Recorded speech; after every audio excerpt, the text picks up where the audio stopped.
In racing, some drivers perform their best on one specific type of track. Those same drivers struggle when taken out of their comfort zone. But the ones who win championships are the ones who can run the most consistent at all types of courses. Tonight, more than 20 drivers will go to battle at Charlotte Motor Speedway's dirt, road, and oval tracks to prove who has what it takes to win at multiple circuits. The question is, which one will be the most consistent out on top? You're about to find out live on the Global SimRacing Channel. Good evening, everyone, and welcome to tonight's coverage of the Sim Marketing Solutions Legends Triple Crown, presented by Sletten Companies from the virtual Charlotte Motor Speedway and Concord, North Carolina.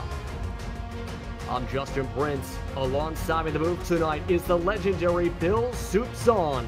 While pressing all the buttons and keeping things composed from the director's seat will be Sean Ambrose. He has a golf cart full of cameras to go across the complex tonight and ready to go, provided by GSRC camera guru Dougie Beard. Now, Bill, tonight's event is going to be an interesting one for sure for these drivers. One question comes into the mind for some viewers, though, probably. Why Charlotte? What can you tell us about the track and what to expect here from Charlotte Motor Speedway? Well, we are indeed at Charlotte. Everybody knows Charlotte. You see it right there. Today we are on the mile-and-a-half cookie-cutter high-banked oval that we race all the time. But wait a minute. Scratch that. Because no, that's wrong. We must then be on the Infield road course, maybe that we go around the big 2-mile one. Maybe we're doing that one. But wait, scratch that one. No, we are on the tiny little, I guess it is called the Infield road course, this tiny little baby road course in here to start the event today. It is only 7/10 of a mile round, 12 corners in 7/10 of a mile. That's what's going on. You know why we can fit so many corners in? Because we're in the tiny little Legends cars today. This is a specialty event. We're going to be going to 3 tracks. Let's bring up the race details. We'll talk about that right now. We can tell you what's going on. Here's what's happening. It's an invitational event. You can see that there. It's not just limited to the guys who race in the Cup or in the Infinity car or in the trucks. No. Anybody who wants to come in and have some fun, come on in and have it here today as we go to the Legends. So that's what's going on. No points. It's an exhibition event. Cars, we talked about it. It's going to be 2, the Asphalt Legends or maybe the Dirt Legends, depending on what type of surface we're on. Setups, they're the fixed setups, so nobody has to worry about playing around. The tracks, well, there you can see them right there. We're doing all 3 here at Charlotte today. Not the big oval, not the big road course. No. We're doing the Infield road course to start. Then we're also doing the Dirt and the Legends ovals as well. That's right. 3 tracks in one, all in the same event. Prizes? Oh, this is way too big to not have prizes. How about $100 American? Presidential face cards, baby, right now for you. Now, I think it's 50 for the winner, and then it goes down a little farther than that. We've got a lot in store for you. This is fun. I'm having fun. Justin's having fun. You're going to have fun. Stick with us. Thank you very much, Bill, and I absolutely love the sound effects to help exemplify how difficult and how many different circuits we're going to be on for tonight's action here. But with the format, of course, these drivers will be having points scored where the winner of the race will get 20 points and each finisher gets 1 less after that. But there's also passing points on the line, Bill. Passing points? What the heck are passing points? I'm going to tell you right now. For every car you pass, you get yourself a point. That means that if you go wire to wire, if you start on the pole, go wire to wire, you're getting 20. If the guy who starts in 5th, he finishes 2nd, well, he's going to get a point for passing the guy in 4th, in 3rd, and in 2nd. That's 3 points. He's going to jump you. You get more points for finishing 2nd and coming back from the back of the field than you do if you start on the pole. Why is that? Because we're inverting the grids later on when we go to the 2nd and 3rd legs. And that's going to make things interesting, too. So where if you're struggling on the road course, you're going to be the one starting at front of the dirt. So you better hope that, oh, hey, I'm going to be good on the dirt track when that gets going here. For this first race, it's 25 laps, where there's also going to be 2 other rules really in effect. The equal fault rule, where if you bring out, say, a caution, you go towards the back where you're at fault with any of the longest line. And there's the tap out, which will come into factor out later, where the driver who decides to tap out will be sent with that EOL. So there's a lot of different factors here, and you have a lot of different levels of drivers that we're going to be seeing tonight, Bill. The tap out rule is kind of a call your own foul rule if you're a playground basketball guy. If you foul somebody, just say foul. That way you won't both get penalized. Let's go ahead and talk about the weather here at Charlotte today. Oh my goodness, the track temperature, let me tell you, I can do it in 3 letters. How about an H and a T with an O in the middle? It's hot, hot, hot, baby. That's right. Now, the ambient temperature, not so much, 78 degrees, but because of these clear Carolina skies, that sun's pounded down on the pavement. It's going to make it really, really slick out there. Indeed, just again, few moments. Again, lots of good action tonight. You have 2 different groups of leagues coming together tonight. The Championship Esports Association and the Simulated Stock Car Association. Roughly half are going to be competing from each league, more than 20 drivers, as mentioned before, to bring the talent together on what is going to be a very hot racetrack for the first segment of this 3-part event tonight.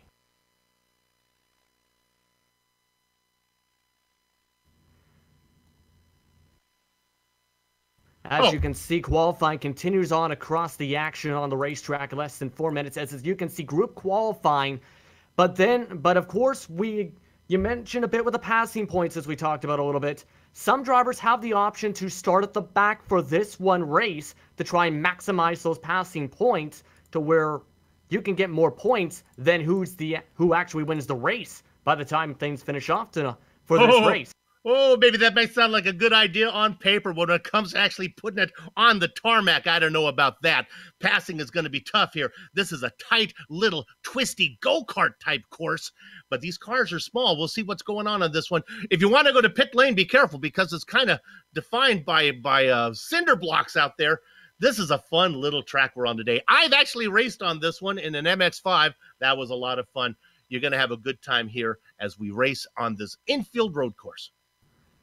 Absolutely, again, and with this course, it's again lots of different sections where if you make a mistake, you could potentially really have your day already mixed up a little bit. Rather with this, how challenging will it be? Do you think for the drivers to try and make sure they don't collide with drivers, as they say, touch the grass or then slide across the track, for example, to try and maximize positions, especially if with some drivers, they're going to have to dodge barrels where they're starting to lose control. Right now, you're seeing at the bottom of your screen. Oh, man, this is like putting Michael Jordan in a pair of high-heeled pumps. Yes, he's an athlete, but he's not going to be very comfortable wearing those type of shoes. These guys are used to racing the big cars. First of all, they're not really road racers to begin with. Now put them in these little things. Unless the only thing that may be on their side is when you start your iRacing career, this is the car you start in. So maybe these guys can go back and dig up some old memories from the past, some old muscle memory going on, and see if they can get comfortable in these tiny little legends. Right now, you're seeing the top of your screen shows the top 3 for qualifying so far. Riley Thompson, a part of the eNASCAR Ignite Series, may or may not be using this for practice for when they hit the Texas road course next week. He's currently on top of the 45.991, followed by Daniel E. Eberhardt and Giovanni Bramante in your top 3, with Dylan C. Jones and John Ross rounding out the top 5. 14 drivers have set lap times so far across the track, ranging from the 45-second mark to the 49-second mark.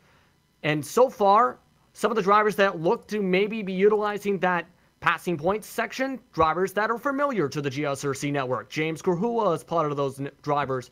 Tyler Chalk. Again, a lot of different talent for tonight. Pretty darn good turnout for a Tuesday night and an invitation like this. No points on the line, but it's going to be for fun. There's a little bit of cash. You can take your girl out for a nice meal at Sizzler if you'd like. I think the winner gets, if I remember right, it's $50. I'll double check my notes on that one. Yes, it is. Yeah, yes, there you go. Just make sure she doesn't get the lobster. You'll be okay. To answer that question, $50 goes to the winner, $25 to second, third gets $15, then fourth and fifth will get $5 a piece. Took my wife to the action. Took my wife out to dinner the other night. She says, I guess I'll have the lobster. I said, well, guess again, baby. Okay. Hey, definitely a lot of good money to take someone out to a pretty fancy restaurant. We're about 30 seconds to go on qualifying. Again, it looks like everyone else just using these times to get themselves together. With this, how much pressure is there to try and succeed in the first race? Because some drivers might not have the best experience when they switch to the dirt side later on tonight. You're on GSRC. There is always pressure when we're broadcasting something. They don't want to look silly in front of the big audience that we bring to every one of these broadcasts. But there are no points. It's just for fun, and there is that Sizzler dinner on the line. But other than that, I think these guys are just basically out to have a good time and on a nice Tuesday night. What else you got to do? It's summertime, nothing good on TV. This is where you want to be. Absolutely, this is the place you want to be. Just a few more seconds till we get things going. As you can see, there's just been an incident on the racetrack with the drivers practicing through their qualifying session. Again, it was group qualifying for these drivers. John Layday just moved himself at the last moment up to 6th. Michael Doard also moved himself up to the top 5 on the practice board so far tonight. As we are just less than 30 seconds away from the racing action. Once again, drivers being informed right now that you're not allowed to start until after the start and finish line, that you must start on the green flag, and that for the road course side, there will be no cautions for the road course race. But if there is an incident, you will get a stop-and-go penalty if you collect multiple drivers in an incident. So it's not as simple as, okay, no cautions, I can just drive across the track. You got to be as clean as possible for when the race gets underway. Well, I want to check about that. I do remember reading something about a competition caution being thrown at the halfway mark. And if there is no caution, they'll throw one here again. So you know a little bit more about that? Yes, indeed. That is referring to the oval race at the Legends Oval. That's the third portion of the segment, to correct you there, Bill. So there's a lot of moving parts with tonight's event. Speaking of moving, the drivers are getting ready to move on the starting grid. As 14 drivers turn lap times for qualifying, why don't we run things down through the grid? As Riley Thompson starts off at the pole, he's 6th in the NASCAR Ignite Series standings. He's 1st for tonight. Daniel E. Eberhardt will start on the outside of the front row with them. Giovanni Bramante will start in 3rd alongside Dylan C. Jones, with Michael Doard rounding out the top 5 with John Layday, who moved himself to 6th at the last seconds of qualifying. John Ross and Eric Stanford will round out row 4, with rounding out the top 10, William Locklear and Ray Richer. Bill? Little Miggy, John McNaka in the 11th position. He's going to be inside of Scott Seaman. In the Baker's dozen spot, it's Tom Marino, flanked by Rory Bloom. Christian Peterson is back there in 15th. All ribbons and curls. In the Sweet 16 spot is Ryan Hill. Doesn't he look pretty? Matt Coker in the 17th spot is going to be inside of Gerald Campbell. We know Gerald Campbell does really good in the Ad Pro series that we cover. Daniel Jackson, Tyler Chalk is going to be in the 20th spot. And rounding out the field, Russ Crew, will be in the 420 machine starting in row number 11. He'll start alongside James Gruhula, who will drive his number 7 machine. Blake Neer and Jeremy Line Watkins, 23rd and 24th, with Jonathan Lawrence starting shotgun on the field, starting in 25th. So 25 drivers will take the track for the first of 3 parts. Once again, if you're just tuning in, the Sim Marketing Solutions Legends Triple Crown is getting all set to go, starting off on the Infield road course at Charlotte Motor Speedway. Section 2 at the Charlotte Legends Oval, the dirt track at Charlotte, then the Charlotte Legends Oval to round out the 3 events tonight. For this one, it's 25 laps, 25 minutes maximum, but that shall leave about 5 minutes to spare by the time we reach the white flag for the racetrack as they work their way through the course. It's going to be an absolute fun night of racing here to try and win that $50 first prize. Only 14 drivers out of 25 putting qualifying times in. There's more sandbagging going on than preparing for a hurricane. Yeah, a lot of those drivers trying to go for the passing points to get themselves maybe that insurance for the later portions, because again, it's really, when it comes to tonight, the overall sense for the points earned is the one who comes out on top. The tiebreakers will be broken, if need be, by best finishes, then by most passing points, if need be, by the end of the night. As the race is getting all set to go, they continue to work their way across the track about halfway through the course before they reach the front stretch on this very short racetrack. You can see just a touch of elevation on this little track in the middle. Not anything that's going to give you a nosebleed, but it does go up and down a little bit. Yeah, right now I think they're going down maybe a downhill portion through what is going to be the most challenging portion was for the group. Qualifying is that little tiny door as the green flag is out and we're underway for tonight's action of the SMS Legends Triple Crown. And a clean start for Thompson, already up to single file. Daniel E. Everhart second up to the bumper bar. Knocks Thompson a little bit loose, but the battle already heating up for third spot. Very, very, very clean so far. I thought this being an exhibition, people would be a little more aggressive, but no, they're being very polite. One driver did start from the pits, pardon me, apologies for that. Christian Peterson started from the pits, and we got trouble. Ryan Hill is off the track.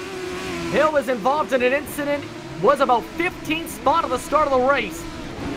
As the action continues for the first lap of the race, as they continue to work their way through the circuit, couple drivers cutting the course.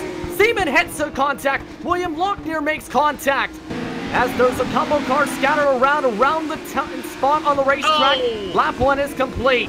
As the wild action as Thompson and Eberhard have pulled away from the top of the rest of the top 3. A fun one to look at when we're bookmarking all of these Scott Seaman. Maybe we'll just want to replay the first lap. My goodness, he cut the course, went through the runoff area, came back on, and turned somebody, the number 9 car, being a little naughty. And a lot of action in the first couple laps here. Currently top 5, Riley Thompson, Daniel E. Eberhart, Giovanni Bramante, Dylan Jones, and John Layday round out the top 5 as the top 5 spot being contested by Michael Dollard. He started off in 5th. He wants that 5th spot back. Looking a little bit faster than Layday coming down the front stretch. Okay, let's go to our first replay. This involves Rory Blum and Ryan Hill. And Hill does a little bit of a barrel roll here. I hope you haven't had a meal recently, because this one, well, we're not going to go on board because it would be too scary. And I guess we don't have it after all. Apologies on that case there here on this racetrack. But let's look at it now once again. On board. We're going to back up a little bit. This is after the roll. Not much going on out there right now. Yeah, right here. Yeah, I think he made contact with some of that. Initiated the barrel roll there to the right side and then went into the grass. Let's just say on that replay and go to Scott Seaman if we're able to change drivers, and we'll see the next incident that happens, that Seaman cuts the course. And we'll look, now this is Seaman who cut the course and got into somebody and turned them around. There's a beautiful view of the racetrack there. You can see the big screen going on there. There's Seaman cutting the course, and he turns them. Now we come back live. Lots of action as back up front. The action continues. Thompson continues to try and hold off Eberhart as he's continuing to work his way forward. Last time by 2/10 quicker was Eberhart, and he's wanting to pounce quickly, going to the hairpin, almost to the back bumper bar once again, but has to back off as Thompson with the better exit, and as Eberhart continues to try and push hard to try and get his spot here on this 5th lap. Thompson started on the pole, Eberhart started second. There are no passing points for those guys so far. Battle for P12 is starting to intensify on the racetrack as that involves Scott Seaman. In the midst of it, James Grahula trying to close up on him. Right in front of him is Ray Richer as a little bit of gravel coming up off Seaman's car. Seaman's up and loose. Grahula makes contact as they both go into the grass. And both of them are off the circuit. Grahula cuts the course, comes across the racetrack. Yep, you want to stay on Grahula on this one if we can get a picture of Grahula on this replay. William Lochner making contact, along with Gerald Campbell. As you see there, Grahula came across the track before coming back on the course. Let's look at the GSRC replay to show exactly what happened. Car number, we're going to look for car number 7. And you're going to see this exact reasoning with the access point as well that caused the later incident with Kahua. Now here we have the first one. All right, this isn't so bad. James says, okay, look, I found some pavement. This takes me right back where I want to go. No problem. Come out here. The only problem is now. Yeah, not the best spot, I think, to come across the racetrack, I think, here.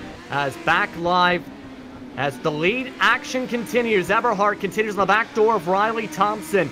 About a car length separates the two of them as Thompson continues to hold on, but it has still been a very challenging feat here because Eberhardt has been the faster of the two drivers by 0.3 a lap despite having Thompson holding him up. And now they're reaching lap traffic as well, Bill.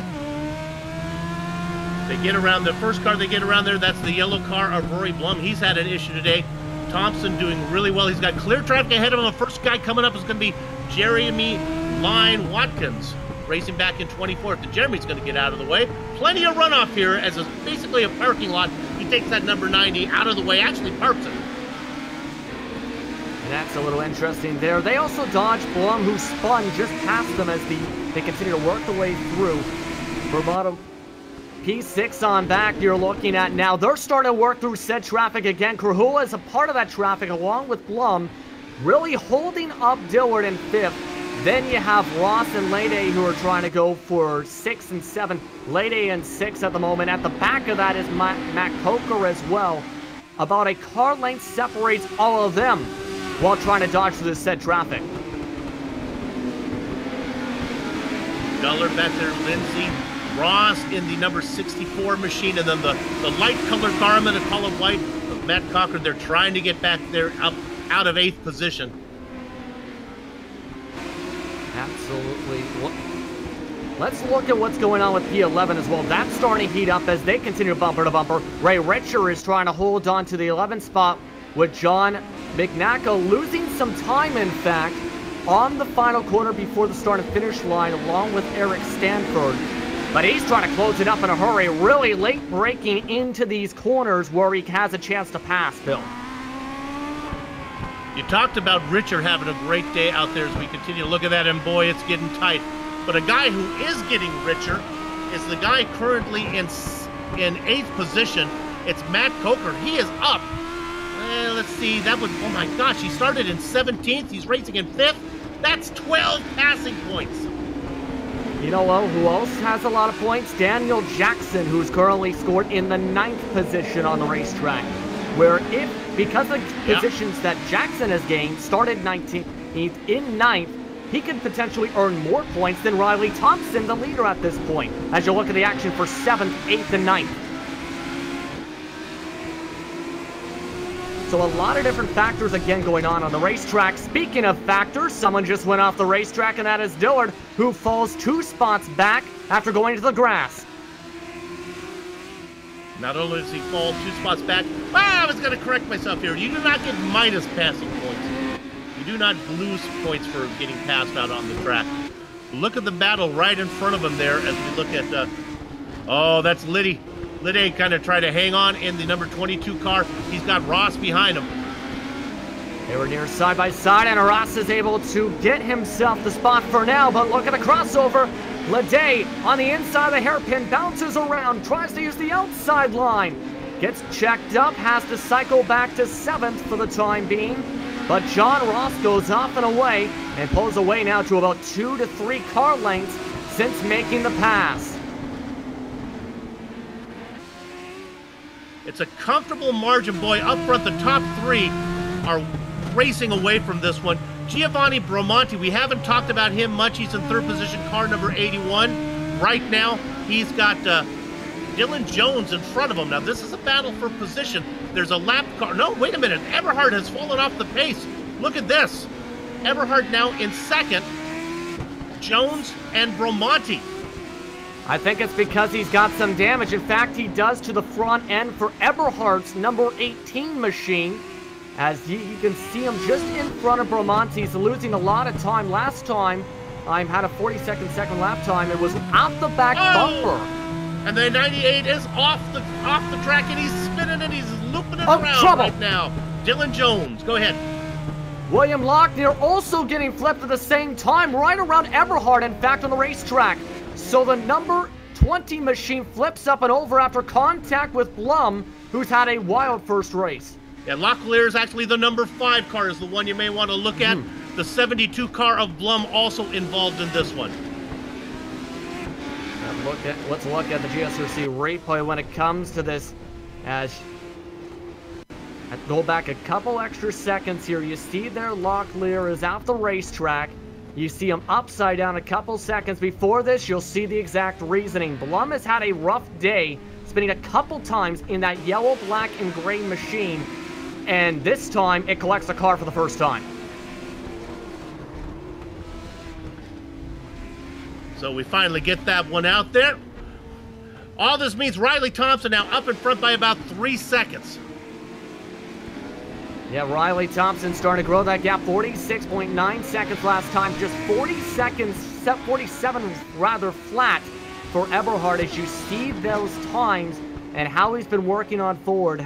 Still keeping up the pace. Eberhard again has fallen off said pace to Riley Thompson. Passing points up front. Riley Thompson started on the pole. He's in first. No passing points there. Daniel Eberhard started second. He's in second. No passing points there. Giovanni Bramante started third. He's in the same place. No passing points there. Yeah, right now in the 4th spot. No passing points either for Dylan Jones in the 4th spot. As you look at Eberhard now allowing to hold off to Bramante on your screen as this is starting to heat up. Right now, Eberhard is starting to really struggle with the machine, down to 48 seconds on his last time by. Bramante still in the 47-second bracket as he's up to the back doorstep trying to find any way he can to pass the much slower Daniel Eberhard. Eberhard was hanging in there, but now Bramante's coming. Let's look at this battle for 6. This has been going on all race long. It's John Leday, Ross, Hill racing for 6th position. Bumper to bumper right now, as remember, Hill got a little bit of trouble before early on this race and still in that 8th spot in the 55 machine, as right now Ledae's holding on. John Ross, remember, he passed by Ledae at one point. Ledae bounces around. They're going to go 3 wide heading towards the tight hairpin. Ledae the latest to break in. He will avoid the barrels and keep the spot for now, but John Ross trying to go with the switchback. Keep in mind, the guy that's chasing him, Michael Dullard, he was in this mix as well. He made a mistake, so he's coming. This is going to be soon a party of 4. And this is really helping him for sure, as you mentioned. They're diving in on the inside. Underneath the white line is Ryan Hill with a hairpin. Tries to make it stick. Can he get the pass? Passes on the outside as they go side by side. Still fighting for position. Hill's able to get it through the quick S. Hill started 16th, racing in what would that be now, in 7th position? You do the math. Sounds like 9 passing points to me. A lot of passing points as sliding up is John Ross, able to avoid getting into the grass. Losing a heck of a lot of time, though, to the back end. Hill, though, gaining a ton of time to Ledae. Almost hitting the back bumper bar as they head towards the start and finish line. Let's go to second real quick, because we have a pass for second. They get together. Eberhard makes contact with Bramante. Bramante have been following him forever, and that's going to get Dylan Jones back into the mix. Jones and Eberhard now side by side. An interesting turn of events right now as Jones able to pass the slower Eberhard as he's now into 2nd spot after the contact as mentioned. Bramante now back to 4th. Eberhard still trying to contest the spot as Bramante might not want to hold back. Almost hits the back bumper bar. Hits the back bumper bar this time into turn 2. Now into the tight hairpin as Eberhard goes for the late break. Bramante still trying to find his way forward. Knocks over a cone as he's still about a 1/10 car length, 1 car length rather, to the back of Eberhard. This time bumps him again as Bramante able to just save it. You haven't figured it out yet. The fastest car of the 3 belongs to Giovanni Bramante right now. He's got this figured out. He's got 2 corks clogging up the drain in front of him. And they'll pass by Blum as he goes off the racetrack to stay out of the way as Jones still stays in the 2nd spot. Trying to continue to hold on with Eberhard.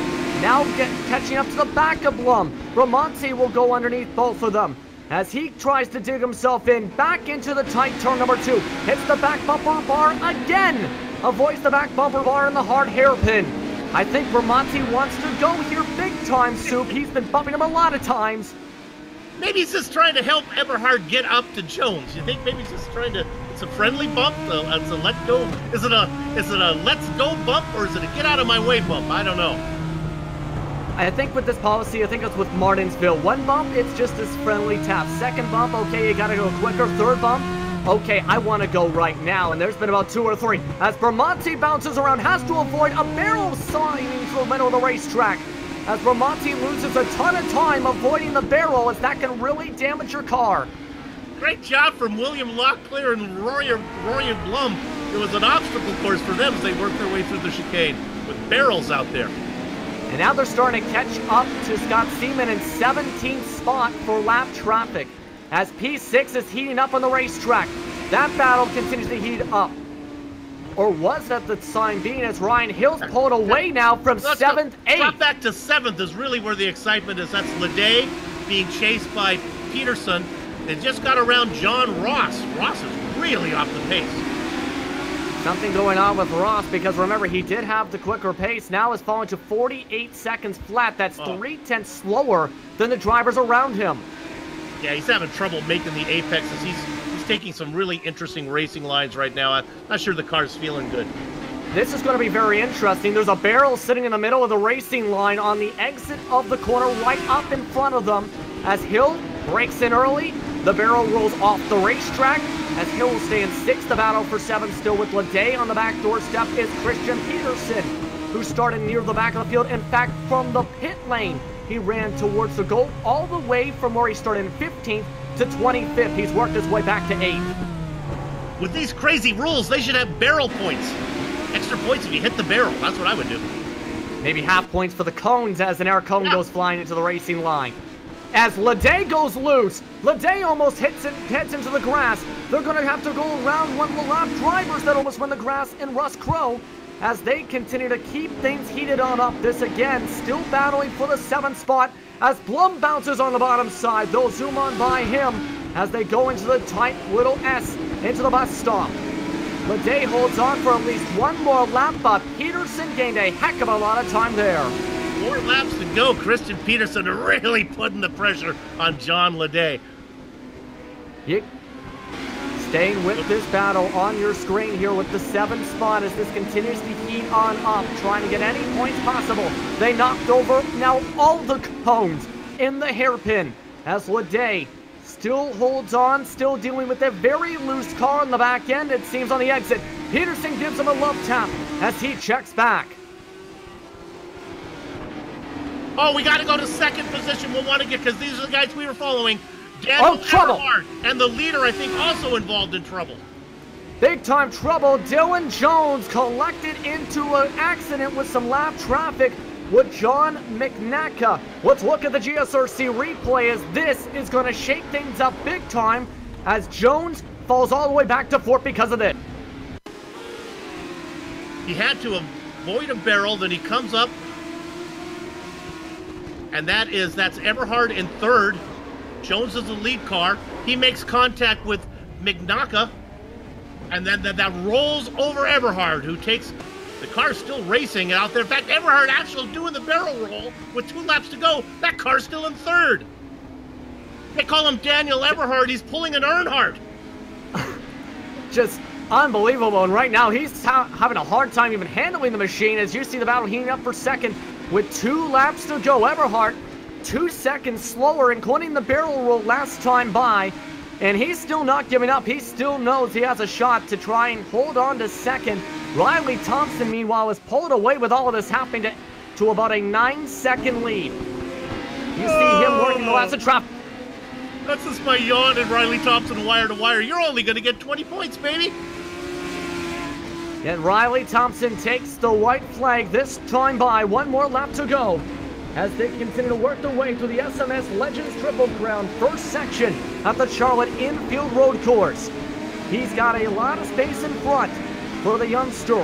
He's been having a strong run in the eNASCAR Ignite Series. He starts off a strong run here tonight, just has to work his way to the last sections of the track without getting into lap traffic. Riley Thompson still works his way through a couple sections of corners, down the final stretch, through one more bus stop and one more corner afterwards. He'll work his way through the bus stop towards turn number 12. A barrel goes rolling behind him, but that does not matter. Riley Thompson will take the checker flag and win the first section of the SMS Legends Triple Crown. Giovanni Bramante is going to be able to hold off Daniel Eberhardt, I believe, for second. And you can see Eberhardt in third. Dylan Jones will hold on for fourth. Contact for seventh spot, as that is Ryan Hill knocked off the racetrack. He'll lose a couple spots, maybe two in total, as he falls back to eighth and comes to the checker flag. That's some interesting racecraft there from Christian Peterson, as he's going to come across, get sixth officially. Not sure how that's going to play out later. Might be some end-of-line penalties heading his way. All the fun up front from Riley Thompson. How about Matt Concher, though?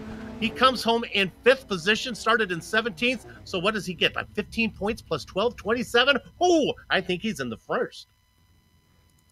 Possibly here, as it's been a wild run for the first section here. Let's look for the unofficial results here real quick, why don't we?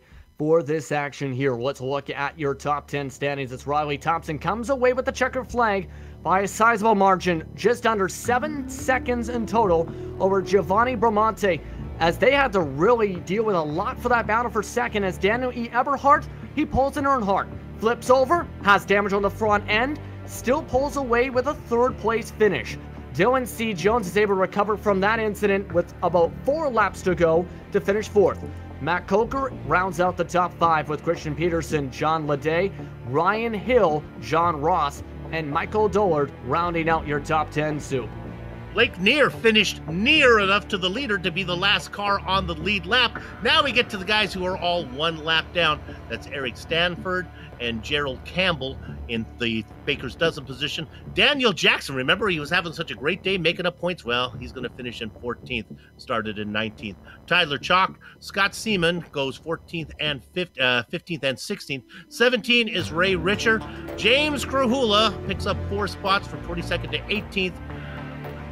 John McNaka in 19th position. We saw some of his perils, and Jonathan Lawrence rounds out your top 20. I'll just take the rest of these here for you. Tom Moreno, Russ Coe, Rory Blum, William Locklear, and 25th on the field, Jeremy Line Watkins, and he did not make it to the finish line. Yeah, finished off after a couple laps and going with a DNF. But why don't we speak to your race winner for the first part of tonight's Triple Crown? For the SMS Legends Triple Crown, Riley Thompson going to join us in the broadcast booth now. Riley, congratulations on the win. How are you feeling about coming away with the win to start off tonight's action? I'm feeling pretty good. Talking about this actually just tonight saw one of the GSR tweets in the server, so figure I'd go and sign up, and it looks like it's going well so far. How challenging was it to deal with the racetrack here tonight at the Charlotte Motor Speedway Infield? Was it challenging? What kind of challenges did you feel you had tonight? The rears felt like they were burning off, so especially those first like 10 laps, it felt like the cars wanting to break loose the whole time in every corner. And of course, with this format, you have multiple different races in one night. You have the Infield road course that you just came away with the checker flag. Then there's the dirt track in the Legends Oval. How challenging will it be, in your opinion, to try and make sure you succeed at all different forms of racetracks tonight here at the Charlotte Complex? I think you just got to be patient. I think there's so many skill levels out here, or that's what it seemed like from this race, that as long as you can keep the car under control and just be patient around others, you should be able to come away with a good finish and some of those passing points. Absolutely right now, and of course you got the 20 points at this point. What's going to be your focus with the dirt track when we get to green for there? I think it's just going to be trying to keep the car under control. So. Okay, with that, is there anyone you want to thank or anything you want to say before we let you go and focus for the dirt track at Charlotte up next?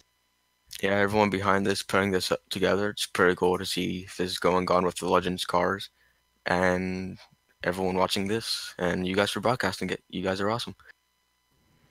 Thank you very much, Riley, and congratulations on the win to start off tonight's action. That was Riley Thompson winning with that. Now Bill Soupson is standing by with your second place finisher.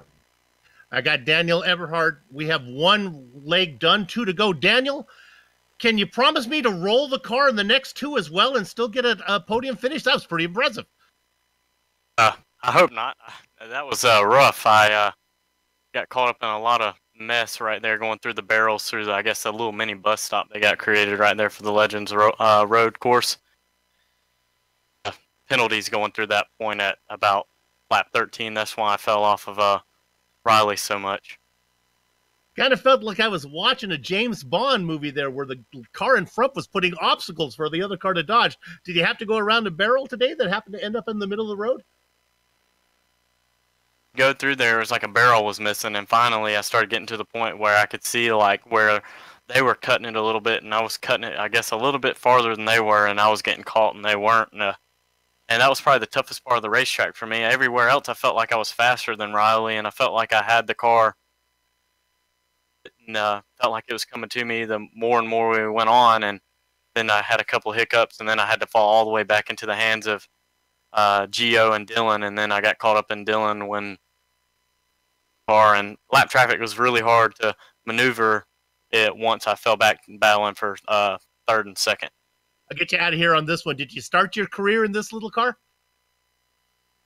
No, I started off in when sim racing. I started off in this, but in real life I started off in go-karts.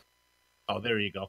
Well, congratulations on the podium here. You get yourself a little points, not any passing points, but the bad news is, or I guess the good news, now you can earn some passing points. You'll be farther down in the field when we go to the next round. That was Daniel Everhart. He comes home in third. Look for him on the next one. He's going to be starting farther back in the pack. Justin? Yeah. Yes, remember, it is inverted, the grid for that. But with that, it's time to get ready for the dirt track at Charlotte. We'll make the rush across the street as you're watching GSRC for your coverage of the SMS Legends Triple Crown. We'll be back in just a moment.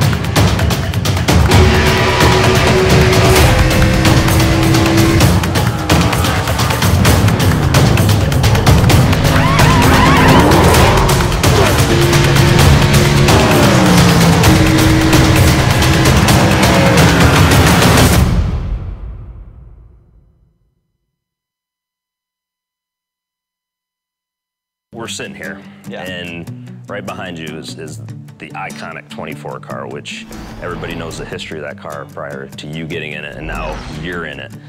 But your path to get there, it was a little bit different than most. Yeah, I started racing on iRacing, which is kind of unique and very different than other guys start racing. You know, I didn't run go-karts as a kid. I didn't really grow up in a racing family, so I was just so passionate about racing in general that I wanted to get involved in the driving side of it.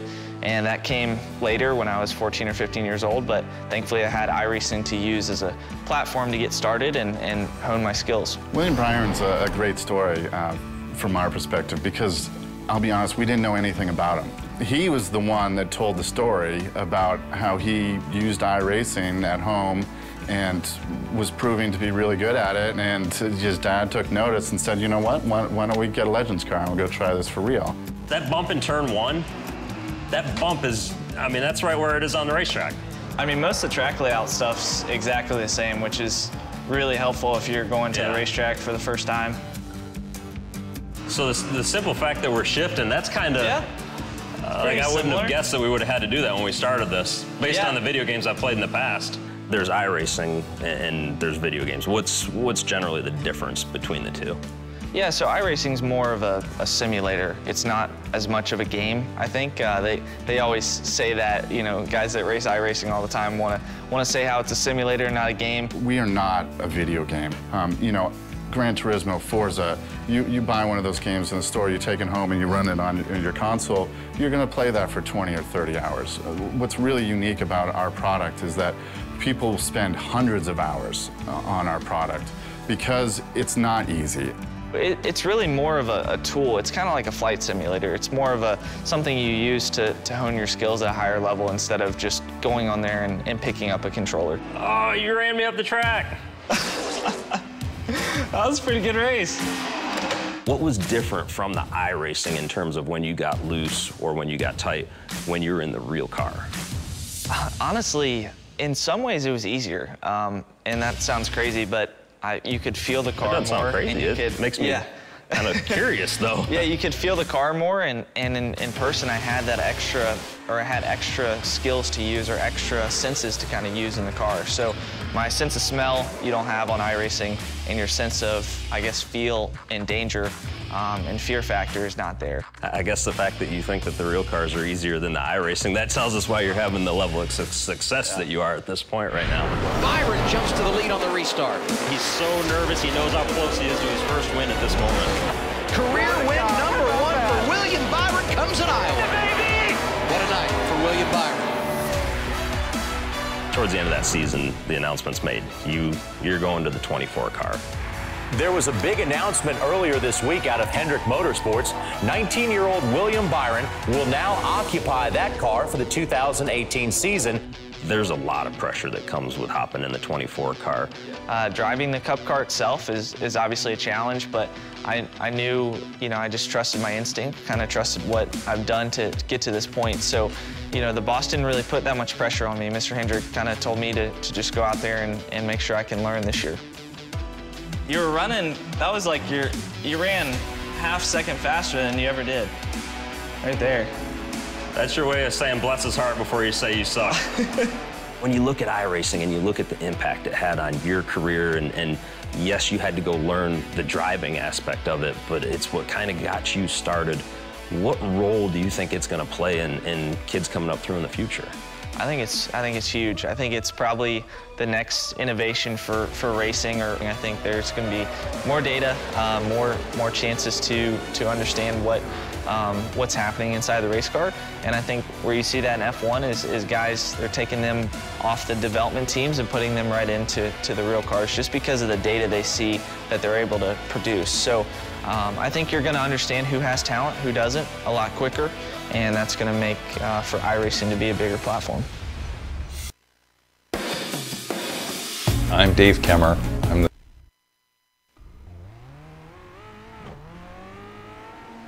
Welcome back, everyone, to tonight's coverage of the Sim Marketing Solutions Legends Triple.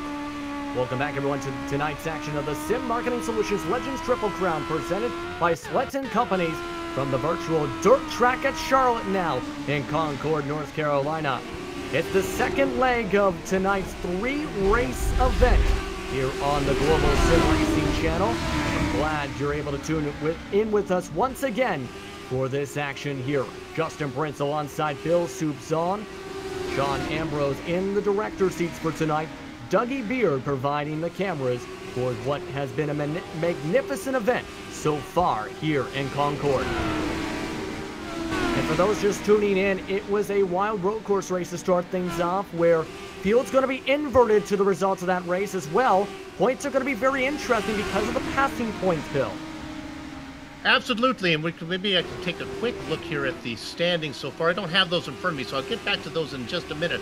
Let's tell you about what we're racing on right now, though. We're going to be across the street, over on the dirt, 4/10 of a mile. Let's get dirty, baby. Now, the car's a little different. It's going to be the Legends, but it's the dirt car, obviously. Do you know why? Because we're on dirt. You could probably figure that out yourself. What we're going to do here today is invert the field from what we just saw, and we'll see how this plays out. The guys up in front, like Riley Thompson, while he did great, he only scored 20 points. Probably not the best on the day. Yeah, Riley Thompson, remember, you don't get the most points if you win with the format. If you get a lot of passes and add that to where you finish, you can gain more points than the winner. And that was the case for four different drivers. Good. You look at that. I finally got mine pulled up there. We talked about him, Matt Kocher. He's the guy who has the best score, 28 points. Even though he only finished 5th, He got all those passing points, so he's going to be in first position. And he won't actually start from the very back, so even though he started in 5th, he'll be up the grid a little bit more. Christian Peterson sits 4 points behind him, and Blake Neer, remember him? We talked about him being near enough to finish on the lead lap. Well, he's got 22 points. Not bad for an 11th place finish. Not bad indeed for Neer so far for today's action. For Neer so far. Oh, that's good. Absolutely, and why don't we go a bit over the details again, because it's going to be 50 laps, and with the weather, if we can bring that on up, 78 degrees, 83 degrees Fahrenheit. And once again, Bill, why don't we remind the folks what we expect to see with all this action. Again, it's not as simple as on pavement. It's going to be much different compared to what the weather works in terms of the conditions on dirt. Yeah, well, I get all of my dirt track knowledge from watching Cars 1, you know, with the talking cars, and where you have to learn to turn right to go left. I figured that one out myself, actually. But, yeah, we're going 50 miles an hour. Here's the deal. It's an oval that's like a circle that's stretched out a little bit. That means, I think, do we get a competition caution on this one, or is that only on the last one? To be honest, they are currently clarifying that now, but first things first, the grid, because that is up on your screen. All right. Remember, field inverted from the result. Jeremy Lyon Watkins finished 18 laps down the last run. He's on the pole, followed by William Locklear. Rory Blum had a tough time on the road course. He'll start in row 2 with Russ Coe. Tom Moreno and Jonathan Lawrence in row 3, with John Magnecca and James Grahula in row 4. Rounding out the top 10, Ray Richer and Scott Seaman. Soup? Tyler Chalk is in 11th, but he hopes not to go chalk. Pick up a few positions from there. Daniel Jackson is outside of him. Gerald Campbell in the Baker's Dozen spot inside of Eric Sanford. The next row is populated by Blake Neer and Michael Dullard. Now, Dullard was really fast out there, had some problems on the road course. John Ross and Ryan Hill populate the next row. John Leday in 19th. Christian Peterson, a big point scorer, in 20th. And 21st, Matt Coker, who got the most points. He starts 21st. Dylan C. Jones alongside. Then you have Eberhard, Bramante Thompson. And it's starting in the back is one of 2 new drivers for the grid that were inserted starting and the dirt race for tonight, the dirt track at Charlotte. LSR TV's Francisco Scudamuzza. He'll start along with Kyle Lavort for the driver grid inserted on here. 26 drivers for the dirt track portion, rather. So you have Scudamera, who is going to be put at the back since, of course, missed the road course portion. I've been doing this on GSRC for a long time. I'm a big fan of the inverted grid, not a huge fan of inverting the entire grid. Boy, that puts a lot of pressure on those guys up front. Good luck to Jeremy Lyon Watkins on the pole. Keep it out there, baby. Hug the inside, make him go around the top side. This is going to be interesting. The fastest drivers from the last run of the road course starting at the back. 50 laps about to get underway. Pace cars are already off the track. Lyon Watkins is the control car in the number 90 as we're off and away at the dirt track at Charlotte. And a very rough start as Blum comes across the track, already 3 wide in the Hornet's Nest through 1 and 2. Boy, they are really spread out behind. Meanwhile, Locklear made an attack on Lyon, but he could not get there. Rory Plum. Oh, no! Trouble! And the leader spins in front of the entire field. Lyon Watkins. Holy moly. And the caution will come out here. Multiple drivers involved. Matt Coker involved. Gerald Campbell involved. Multiple drivers now to the pits, including Lyon Watkins. So a very topsy-turvy start to this one, as you'll see on the GSRC replay. What happened here? Tom Moreno in the number 10 car is lucky to not be in the work. He actually makes contact and just powers through before it's the Blues Brothers behind him as everybody starts to pile in. That's Lyon Walker who gets loose out in front. You can see him tumbling over. Holy moly. On top of that, in turn 1 and 2, before all of that, it was 7 wide as much as on the exit of turn 2. A lot of drivers, of course, with these Legends cars, you can fit a lot of cars in terms of space, but not probably the best situation when you're on dirt. You know, you put a wild tiger responsible for babysitting at a daycare center. Don't be surprised if some of the children end up as lunch. You put the guys up in front, that's bound to happen. That's just kind of the nature of the beast when you invert the entire grid. William Locklear is going to be starting up at the front now after the caution. Rory Blum up to second with Scott Seaman third. Tom Morano in fourth. And rounding out the top five, Jonathan Lawrence. As you look at the view of your current race leader on lap 4, still under caution behind the pace car lined up single file for the time being. Let's talk about the racetrack though and where you want to run. With the Legends, do you prefer to be on the bottom or do you prefer to be up high around the cushion? I guess if you have talent, you like to be up high. I find if I race up high, I end up racing in the wall, and I find that usually ruins my race. So for me, for those of us who are talent challenged, I like to keep the car anywhere in the middle to a little bit down on the low side. Make them take me around the top. And we're down to 1 to go. Locklear will be the control car once again here for this one. Starting alongside him will be Blum. 2 drivers are a lap down, already outside line, trying to get a jump. They haven't reached the restart zone yet. Locklear will now go as he's off and away on the bottom side. As the green flag's back out, we're back underway on GSRC. Well, Blum outsmarted himself on that one. There's one car off in the grass. He manages to come back up. They've managed to get through corners 1 and 2 so far. My God, they are spread out like butter on toast. Top 3 were able to get away as Seaman is in second, Jonathan Lawrence third. But look at this behind him, 4 wide. Oh my goodness, that's not going to work. That's trouble into turn 1. Caution flag is out, multiple cars spun again. Rory Blum among those. One of our big point scorer, Matt Kocher, involved in that one in the 69. Now, Blum outsmarted himself. He tried to get a jump on the field. He ended up being about 6 car lengths ahead of the leader. Then he had to check up, got back into the pinata full of bees, and some kid hit him with a baseball bat, and all the candy spilled out. Yeah, look at that. That's Blum in the yellow car. They're going to the inside. You see it right there. And you can see there right now. Race control giving equal fault to 2 drivers, Tom Morando and John Mike Naka for the caution, so both of them will be sent to the end of the longest line after that. William Locklear stays up in the front with Scott Seaman now in second. Lawrence in third with Stanford and Leday rounding out the top 5 after a wild first few laps, already a fifth of the way through by the time we get back on the green. I'll take a quick look on my own replay and at John McNaughton, see what happened with him, why he got a little bit of the penalty, and then I guess sure enough he kind of comes up. That's a tough break for John. I guess you got to put the blame somewhere. That's one of the things they talked about is dual blame. Yeah, exactly there. The equal fault rule, which if you can place equal fault on 2 or more initiating drivers for an incident, they'll be given an end of longest line and given a strike of some sort for the back. So that's why they're being sent to the back, of course, with the incident. Lights are off the pace car. We're down to 1 to go. The Ford Mustang GT will go off the racetrack as Locklear once again control car. Seaman on the outside in the American flag machine as the green flag's all set to come back out.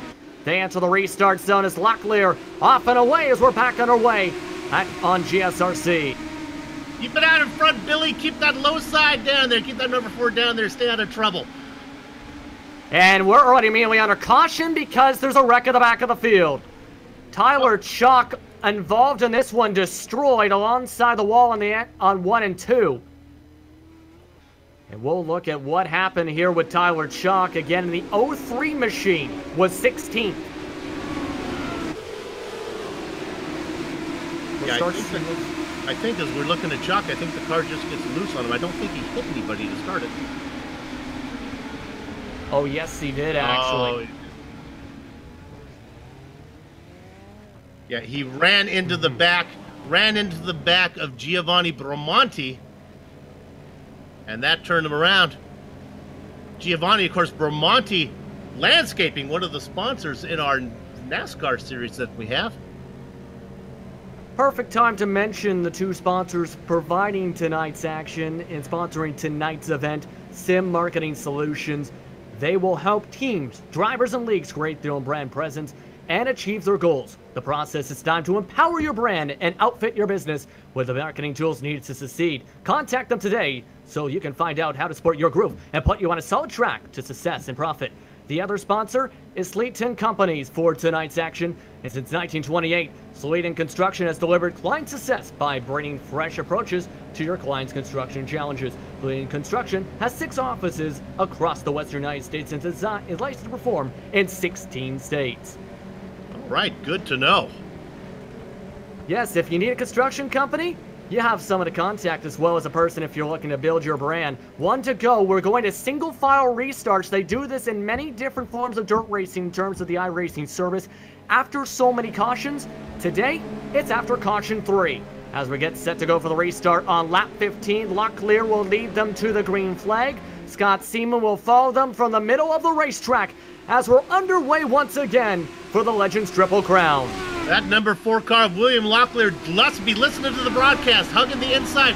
That violently patriotic number 11 of Scott Seaman dipping down underneath, and we got ourselves a new leader. Can he hold it? Maybe not. Slides up through the slick, comes towards the outside of the wall, almost taps the wall as he's able to lead this lap. About 15 laps completed here in the at the dirt track of Charlotte of lap 50. As you see, the top 3 spread out by about 2 car lengths. Currently, Locklear's trying to use the slick to his advantage. Seaman's trying to work the cushion up onto the top of the racetrack. Passing points, we don't need to go there, but how about Dylan Jones? He's in, well, about 4th position right now. Up 15 positions. Woohoo! And we got caution trouble towards the middle of the pack. And it seems to be a bit of a big one. It's a pile-up down the backstretch.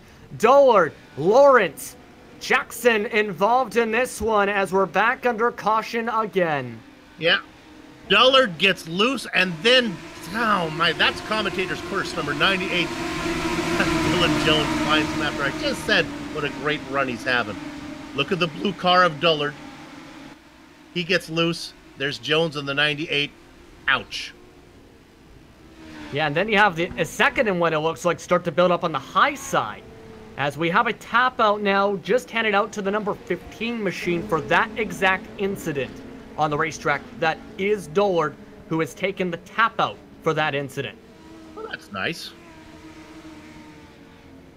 What is that rule called, Justin? The equal fault rule? Is that what it's called? There's 2 different rules. There's the equal fault rule, and then there's the tap out rule, which is the one that's secondly referred to, which is in the event of an accident, both drivers who have 2 laps to choose to tap out for the incident. The driver who stops to tap out will be given an ELL and 1 strike for their incidents for the night. The other driver will be allowed to blend in wherever the scoring loops place them. So it gives drivers a chance to call their own accidents in an act of good faith. You know, I think they could take those rules and apply it to, like, marriage and getting divorced. It would be, that equal fault rule would come in handy. And I like the tap-out rule, too, as far as marriage goes. So let's see if we can incorporate those into some type of matrimony or separating matrimony. They'll keep it single file for now as the pace car drops off the track. As Scott Seaman is the leader after making the pass, able to make the cushion start to come on in as the slick is building up in the middle of the racetrack. William Locklear follows him. Seaman's off and away. Already a great start as he takes the green flag as we're back underway at the dirt track at Charlotte. And look at the battle heating up already for 3rd spot at the bottom of the racetrack. John Leday trying to make the pass using the slick, going underneath the slick as he'll try slide on up. Having a bit of a bobble from Locklear as that helps Leday secure 3rd. Locklear racing right in the middle. I think Leday is down. I don't know if she can get the bite off of the corner as the momentum up on top. Go ahead. And I think Leday might have just hit one of the tires that you see at the bottom of the racetrack. Meanwhile, trouble behind him. Stanford's around. Blake Neer's around. Riley Thompson is collected into this one and sitting on top of a tire. And the caution is back out again on lap 23.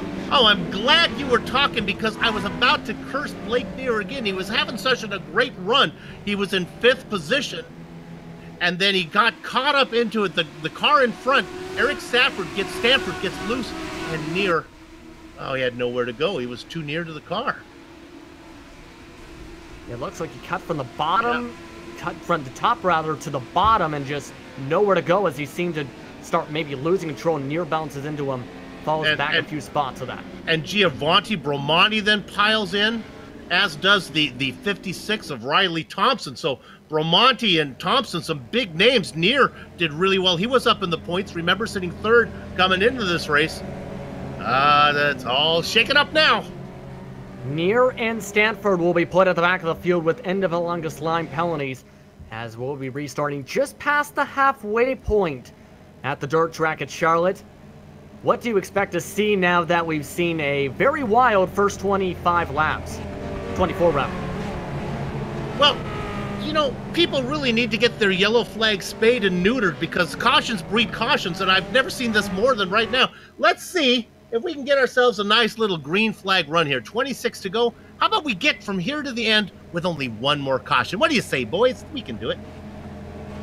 I'm going to say this right now. That's very much likely in our commentary curse there. No. Now, hopefully it's not so. I'm whistling in the graveyard. I'm putting a spotlight on the issue, and that way it solves it. And we're coming to 1 to green this time by as the pace car passes by the start-finish line. We will restart on lap 27. Let's break down the top 5 again. Scott Seaman at the front still, followed by John Leday, who has a bit of a beat-up front end, but these cars can take a beating. He's in second. William Locklear in third, followed by John Ross and Daniel Eberhardt, who's been able to push his way up to the top 5 from the back of the field. As Scott Seaman will be the control car, using a higher line coming towards the restart as he runs his way through the slick. Leday tries to time it up on the back bumper bar. As Seaman's off and away, the green flag's back up. We're back on our way at the dirt track at Charlotte. We talked about the success that John Leday is having. Remember, he's racing second right now, plus 17 passing points as he is up from 19th to second. Woohoo! A great day for him overall on the racetrack by far, as we continue to see things forward. And our caution, though, is out of the racetrack. Russ Coe was the one who brought out the caution, but we almost had contact on the front stretch. In fact, William Locklear got spun around right as the caution came out. Yeah, Locklear got into it with the number 9 of Daniel Eberhard.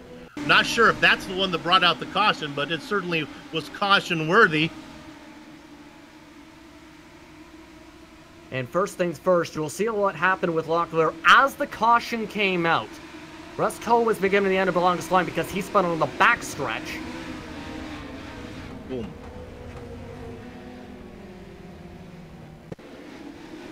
There's Coe. He had already spun. We see as we went to him. Yeah, again, this happened on the back stretch. So the guys up front, we just got it from the news. Eberhard, those guys are not going to be punished. Coe seems to be no problem there. Oh, my goodness. Yeah, that is a tire, everybody. All right, well, I talked about hugging the tight inside line. That kind of took my advice to the extreme there. And a quick correction there, Eberhardt was placed in the top 5 section, but with single file ruling, he's a lap down in 22nd. So he was placed up there in the front. He is not in the top portion of the field. In the top 5 instead is Dylan Jones rather, with the way scoring works. Again, that's with single file restarts that you have there. He was, in terms of my side, apologies to that, showing in 5th for that, but he is a lap down on the racetrack. Huge passing points, though, for Jones. 17. Remember, he was involved in that incident, but he was able to stay out there. And the other one, having a great day, John Leday. 17 passing points for him, plus second place points right now as he races in the double deuce. And we're coming towards the restart again. Pace lights are off again. Scott Seaman is way off the back of the pace car right now, about 5-6 car lengths on the track. Again, all the drivers for the secondary incident involving the 4 will allow him to keep his position. William Locklear in the 3rd spot on the racetrack. Scott Seaman again is the control car, followed by John Leday as they head towards 3 and 4. Seaman with an early start as we're back off and away. Once again, the green flag is back out at the dirt track at Charlotte. 11 dives it in deep. Oh my goodness, Leday took it in really deep, then drifted up, but everything's fine. The 11 in front of the 22. And Seaman had too much rotation, goes from the top to the bottom, able to save it but that's going to open up the door for Ledet, but the caution comes out again.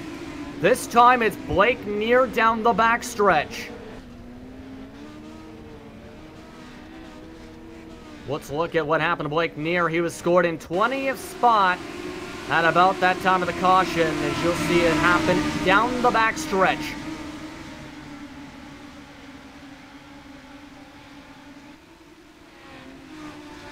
And yes, one more time.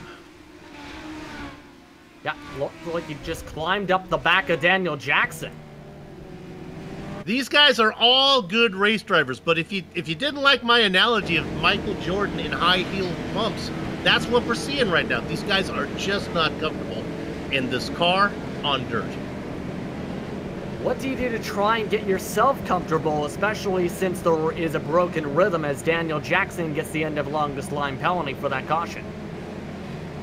Boy, I don't know. I Siemens just out there staying in front of Ledet and Locklear. I see no reason for those guys to mix it up.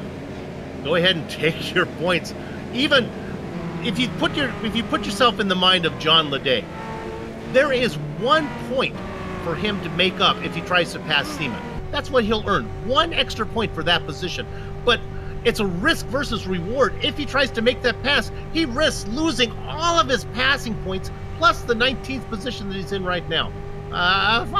If I'm John Ledet, I just ride in second until this thing finally gets to the checkered flag. There is a time limit on this too. I don't know what it is. I'll double check. 25 minutes to be exact, actually. Okay, well, we might be getting close. That is something I don't think either of us factor in. We're down to 4 minutes on the timer just towards that point as we look at Ledet. 1 to go on the restart. Ledet started 19th, but based on pace on the dirt track as well as avoiding the incidents in front, he's up to 2nd.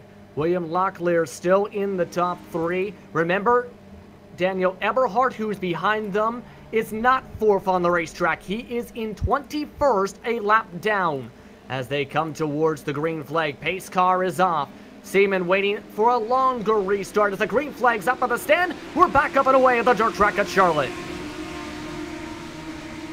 And all of them starting off pretty well up at the front, all single file. 2 of the top 3 using the cushion to start things off.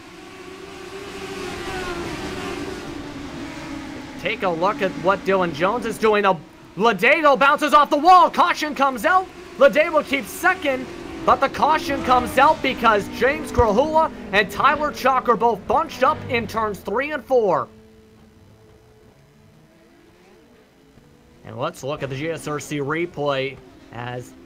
Quick note with the cautions, by the way, 5 minutes have been added to that 25-minute limit for tonight as the 7 is immediately taking the tap out.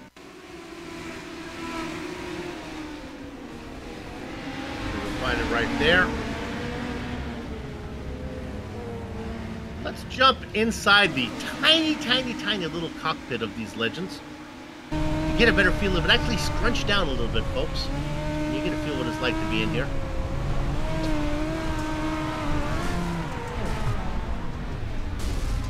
It looks like it just got bounced around like a pinball there and lost control, too. He was shifting from right to left to right. You kind of don't want to do that, because, especially in the dirt, since there's not really any traction at all. So John Ledet, you see him right there, car number 22 on our Batman cam, kind of tilted there if you're an old school Batman fan. That's how they used to shoot the Riddler, the Joker, always on a tilted camera so you knew they were bad guys. John Ledet's not a bad guy, though. He's racing in 2nd with some big points. Yeah, he's in a great spot, Ledet, and Ledet got lucky with the time of the caution, too, because he started losing control a bit on the exit of turn 4, where he couldn't get the line he wanted to and started bouncing getting towards the wall. Locklear had a shot, maybe if it stayed green, to make a pass again on the bottom to slide it up for the slide job. But that caution really saved Ledet. But now that's going to reset them. 10 laps to go at the dirt track at Charlotte for the 2nd portion of the SMS Legends Triple Crown.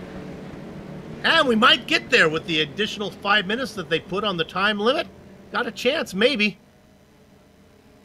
I think we do for sure because, again, times are pretty quick here, about 19 seconds. And we have a delayed caution now because someone stopped on the racetrack trying to sort out the grid. And I think it was the 9 of Daniel Eberhard who might have stopped there that brought it out for the delayed caution, so we'll have to go around one more time. And they're really getting bunched up at the back of the field. Daniel Jackson on back. And now they're going. But there's a pace car out on the track right now. Easy, boys. Whoa, whoa.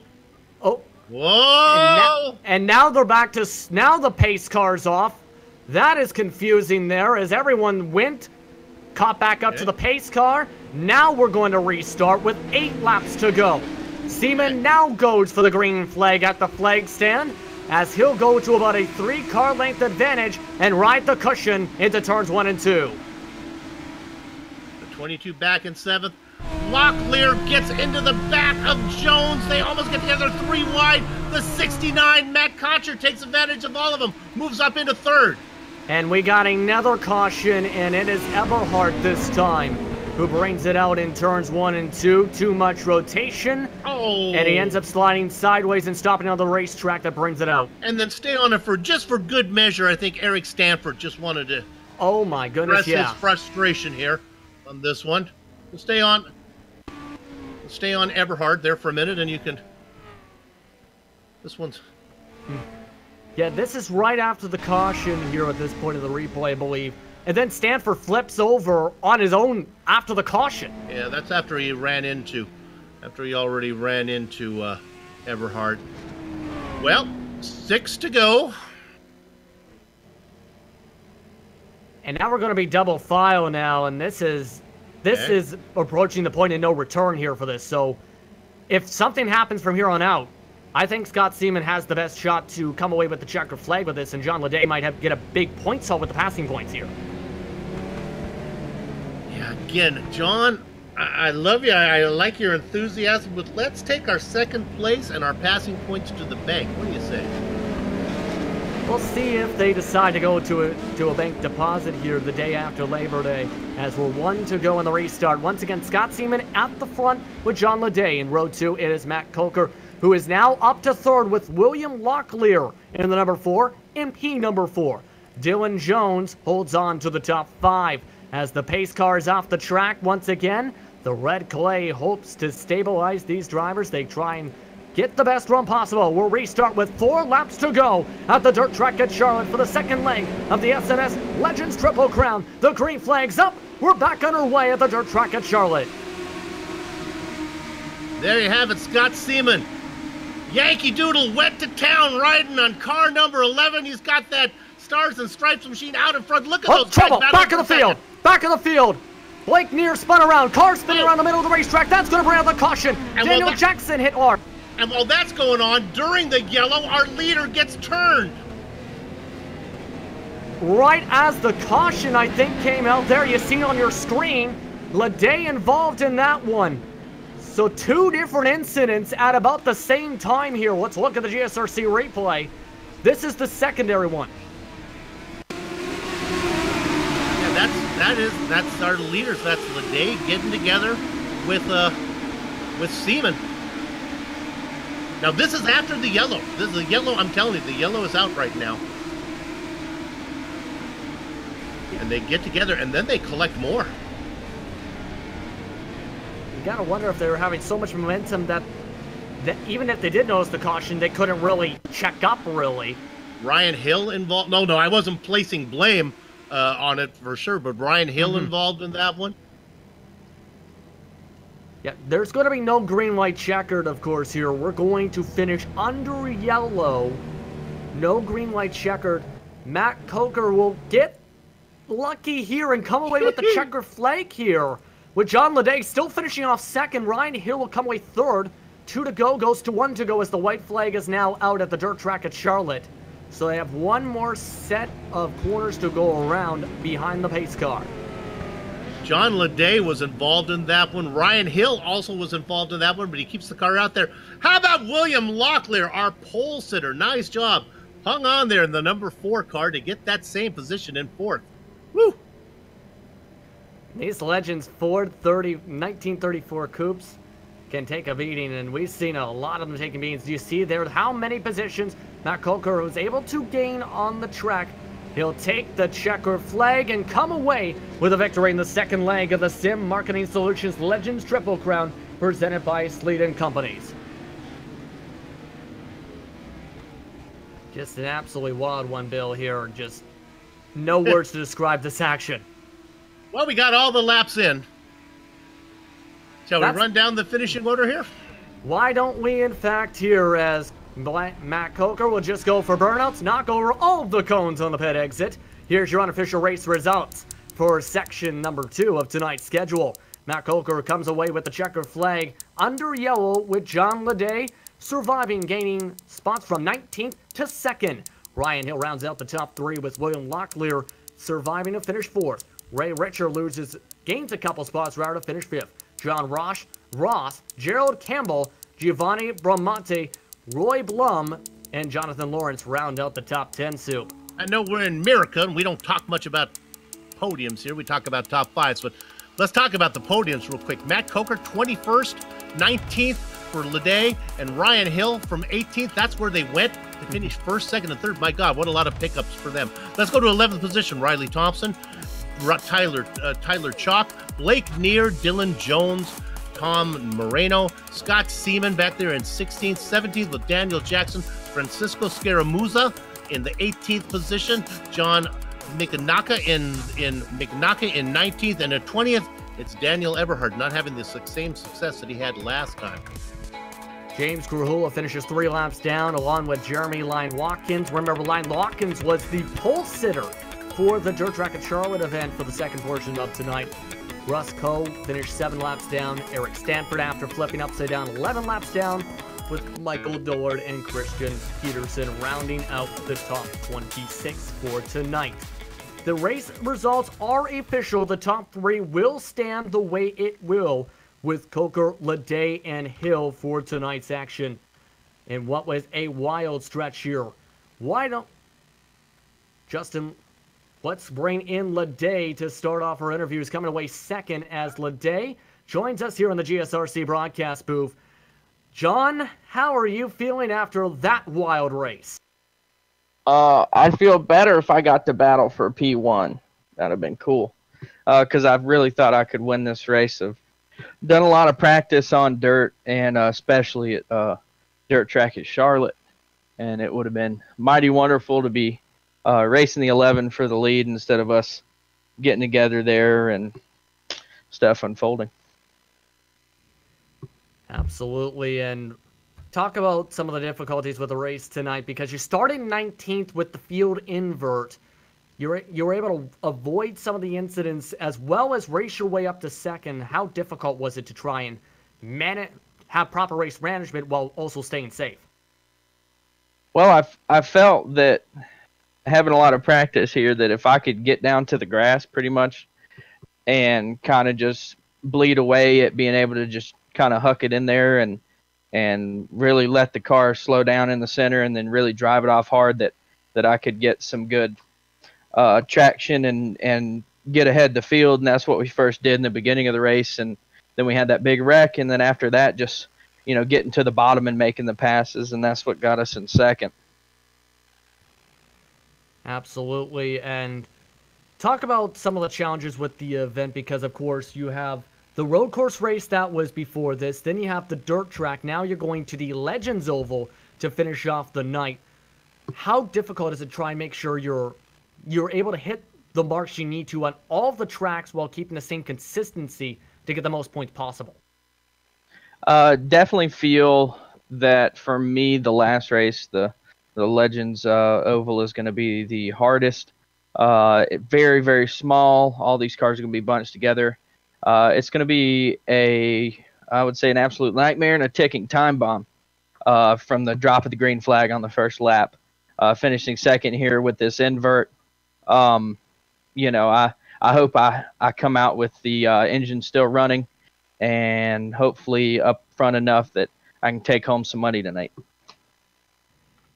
Well, you're in 4th right now. I'll just go ahead and let you know that one, John, coming into this final event.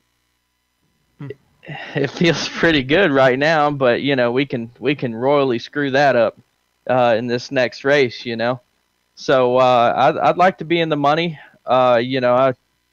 have progressed on in other series and have been doing well. So I'm just trying to keep the ball rolling and keep this going, man.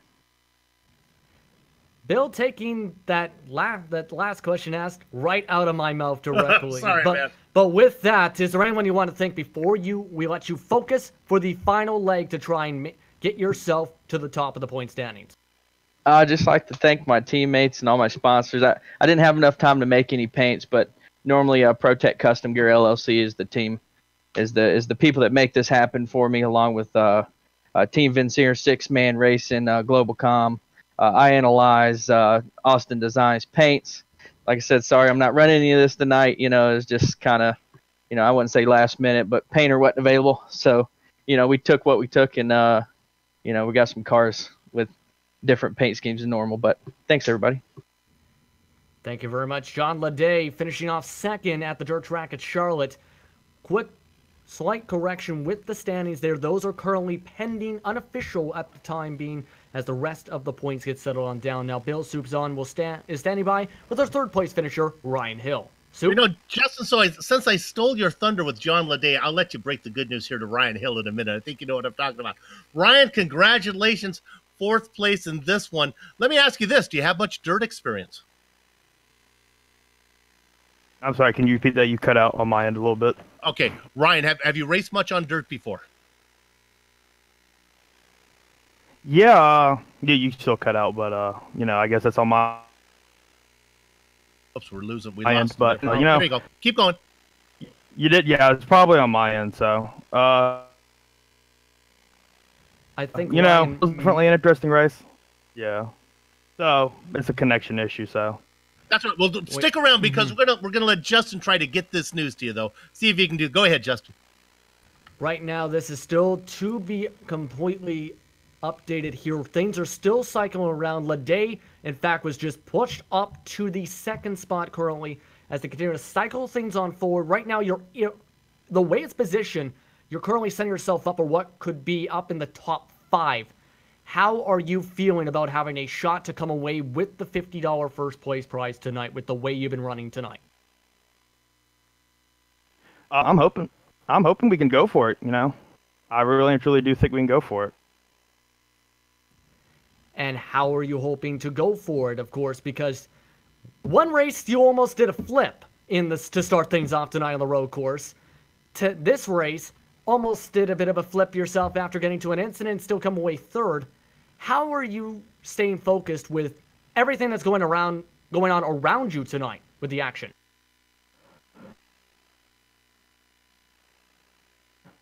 Ryan, just trying to stay out of trouble. Yeah, I got you. I'm having a little... I think we are having a technical issue with Ryan Hill. Apologies to that case, but Ryan Hill, obviously, Killers, happy to be having a shot to compete for tonight's top prize. But with that, let's go to commercial break and get things set to go for the Charlotte Legends Oval for the Sim Marketing Solutions Legends Triple Crown presented by Sletten Companies. We'll be back in just a moment. I'm Dave Kemmer. I'm the CEO and CTO at iRacing. We started this back in 2004, so we're actually older than 10 years old, but we first opened up the site to the public in 2008. It actually got started about 30 years ago when we did our first game at Papyrus, which was Indy 500. And that actually was just about 30 years ago, a little less. I was working on it 30 years ago. And that just, led to IndyCar racing, NASCAR racing. We eventually did Grand Prix Legends, and then we took that Grand Prix Legends engine and put it on NASCAR 4, NASCAR 2002, 2003. And at that point, EA got an exclusive license with NASCAR, and the company that owned us at that point, which was Vivendi Universal, decided to shut the studio down because they couldn't figure out another way to make money with the tech that we had. It was just about that time that I got connected with John Henry because he had just bought the Red Sox and come to town, and it turns out that he was a big fan of the NASCAR 2003 season. And So he came to the office just to visit one day, and we got connected. And, you know, we were talking about the fact that this was going to be shut down and what could we do with it. You know, certainly it didn't seem like Vivendi had an interest in using the code base, so he kind of helped us buy that code base back from them and set up iRacing, which we did in 2004. He got involved because he thought that the simulator was very cool. He just had a great time with it. In fact, he built up a league of his friends at home that, you know, and they apparently raced so much that several of them started to suffer burnout. But no, I mean, he definitely is a dedicated sim racer.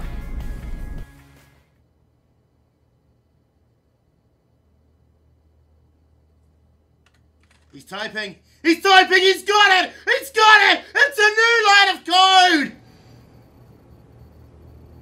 I'll get my code. There were a few things that we wanted to try to do you know, when we were starting up iRacing that would be different than what we had done before. One was to make a web-based service for multiplayer.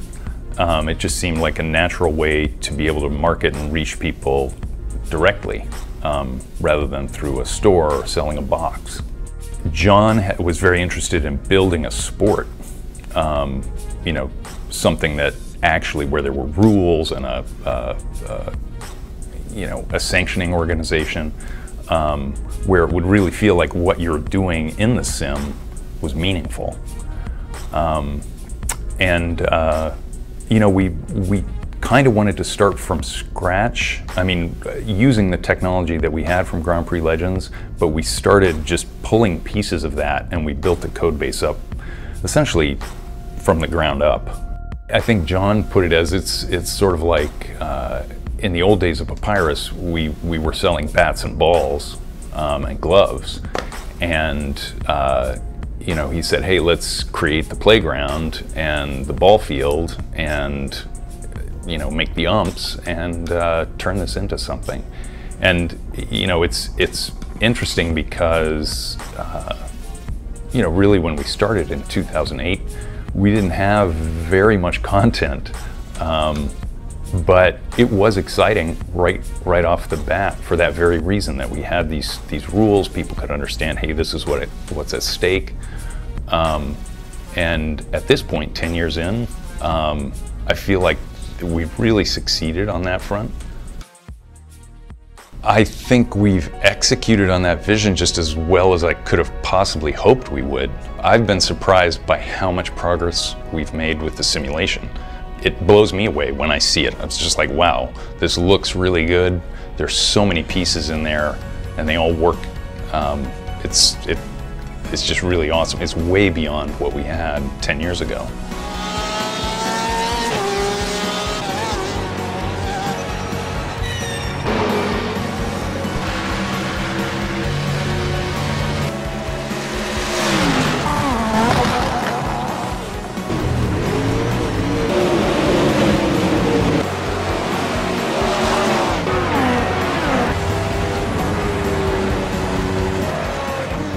Of course, we have a lot of stuff that's in development, big things. You know, we've talked about the day-night transitions, the new damage model, the better sound engine.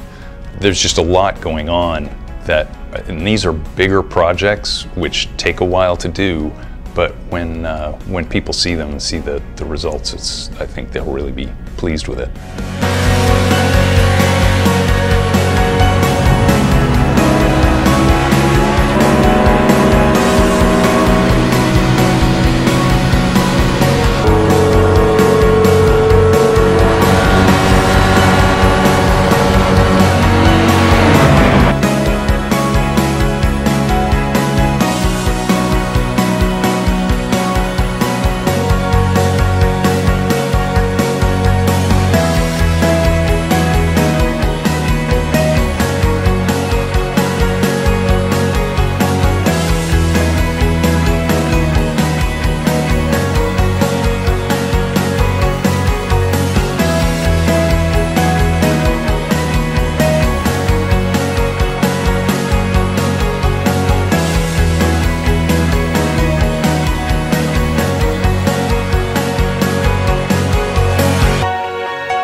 And welcome back, everyone, to tonight's action of the Sim Marketing Solutions Legends Triple Crown, live from Charlotte Motor Speedway in Concord, North Carolina.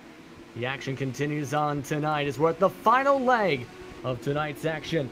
We're at the Charlotte Legends Oval for more action on the Global SimRacing Channel. Justin Prince alongside Bill Soupson. Sean Ambrose is pressing all the buttons and keeping things under control as we continue to sprint back and forth across the street here at Charlotte Motor Speedway. Once again, cameras brought by Dougie Beer. As you can see, drivers getting ready to go. Just a few minutes to go until the action starts. But first things first, let's talk about the point standings coming into the final event right now. Matt Coker is currently on top of the standings with a 14-point lead, partly because of the passing points. 32 bonus points has given him 68 total points for the event so far, along with the victory in the dirt race. Ryan Hill is now officially in second in front of John Leday. They're separated by 4 points in total. Giovanni Bramante and Riley Thompson, who is sixth in the eNASCAR Ignite Series standings, rounds out the top 5 at the time being, 24 points back of Coker. Rounding out the top 10 is Ross, Jones, Campbell, Neer, and Peterson as we continue this action. But Bill, let's talk about this race going on.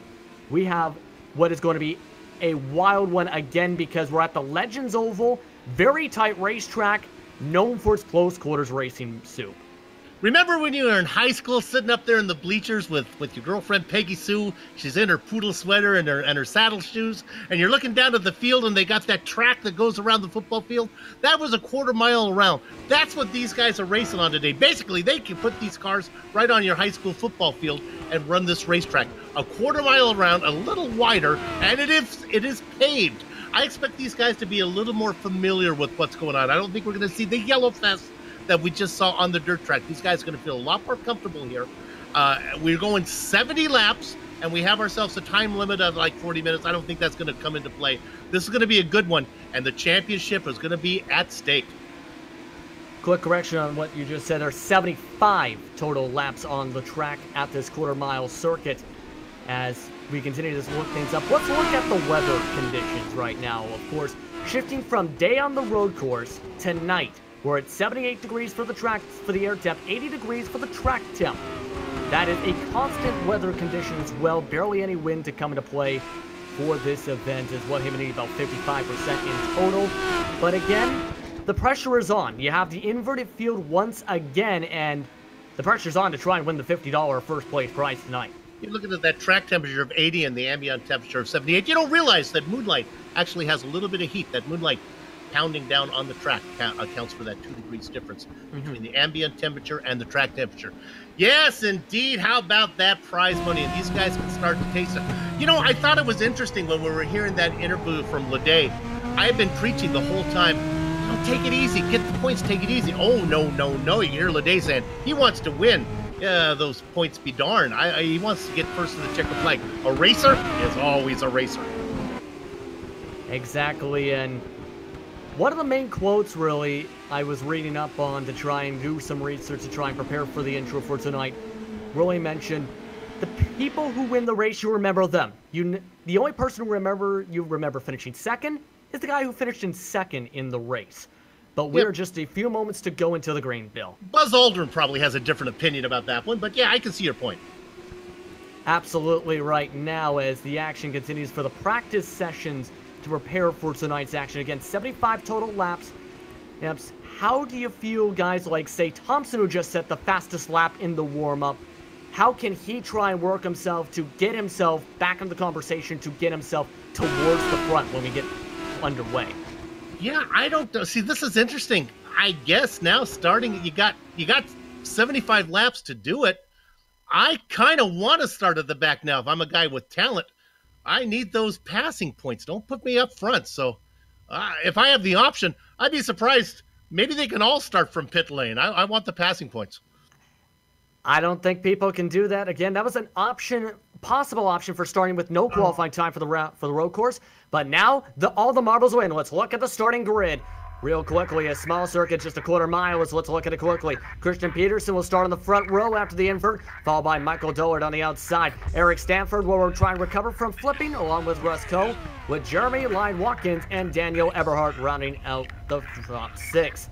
John Mike McNeco starts alongside Francisco Scudamuzzo in the 8th spot, with Daniel Jackson and Scott Seaman rounding out the top 10 soup. The back half of your top 20 starts with Tom Moreno. Dylan Jones is flanking him. Blake Neer and Riley Thompson make up the next row. Jonathan Lawrence and Rory Blum after that. Giovanni Bramonti in the 17th position. He's going to be inside of Gerald Campbell. And 19th and 20th is populated by John Ross and Ray Richer. And that puts in the top 4 for the last time for the dirt track. William Locklear will start with Ryan Hill. John Leday, great chance to earn a lot of passing points. He's second, third to last on the starting grid along with Matt Coker. And rounding out the field, who did not take part in the dirt race, is Kyle LaVolt, who will start in the number 15 black and yellow car. But with that, they'll now follow the pace car around. Not a lot of space to go around. Just about 20 seconds away from the green flag, Sue. And Peterson sits well up in the points, and he is on the pole right now. Maybe he can get enough from there to get the win. We'll have to see if he does. Again, you get a win, it's 20 points. Peterson has had a decent day in terms of the points. Lost 8th, though, after the dirt race. He's got 24 total, 10th in the standings. Pace car is off. They approach the restart zone as we're underway at Charlotte Motor Speedway. Peterson got a great jump already, up to 3 car lengths ahead as they're 3 wide towards the top 10 out of 2. And unlike what we had at the oval, the dirt oval, we are still under green. They managed to work their way around the first lap. As they work halfway around the second lap, they're spread out a bit, but they're behaving. They're behaving. The question is for how long? Close quarters racing. Right now, Cole, you can see him at the back edge of your screen going way up the racetrack, losing time. And I think that's where the caution came around. Yes, indeed, on the backstretch, John Ross has just flipped upside down and is sideways on the passenger side of his car. John Ross. You can see that's what triggers the cautions. Let's look at your GSRC replay.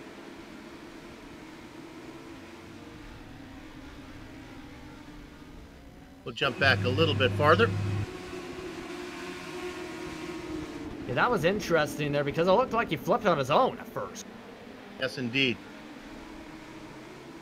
Oh, yeah, there's the 72. He's had a rough night. That triggers that.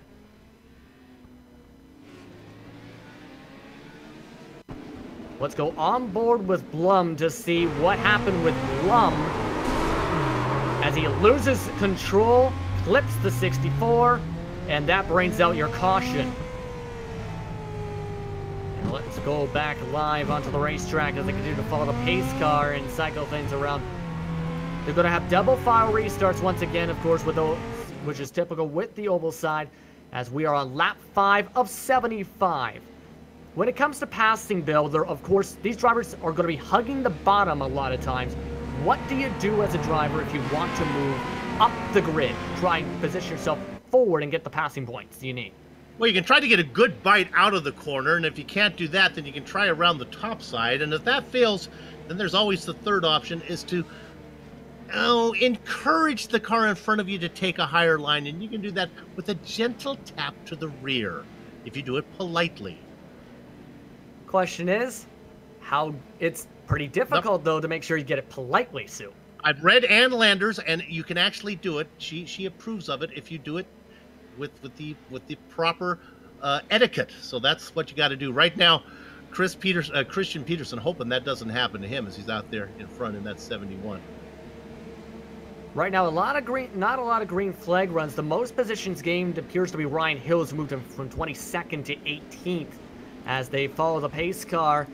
Pretty difficult to stay double file, but the pace lights are off regardless. We're at 1 to go. Restart coming up for lap number 8. As we're about to get back underway once again for tonight's action for the Sim Marketing Solutions Legends Triple Crown.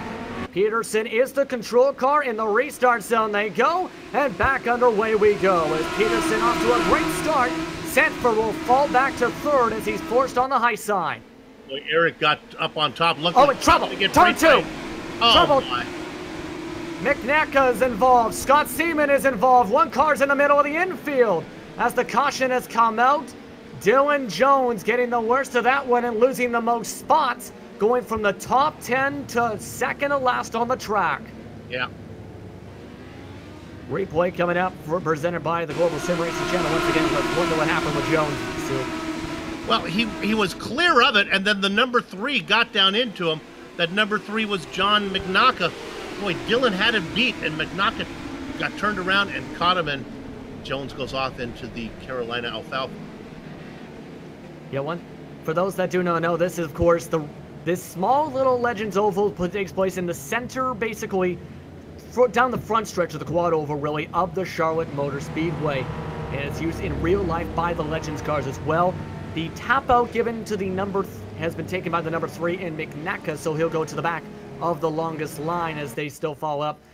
Peterson's now up in the lead, followed by Daniel Eberhardt, followed by Eric Stanford, Jeremy Line Watkins, and Michael Dillard. What are you liking from some of the drivers so far to position themselves up towards the front? I like the way that the pace car driver has been out in front and racing very well, keeping a nice steady pace. Other than that, I haven't got to see a lot of racing so far, but the pace car driver doing a good job. That car is so big, it's amazing it fits on this track at all. Yeah, that's the kind of thing. How difficult is it really to make sure you don't touch somebody with this?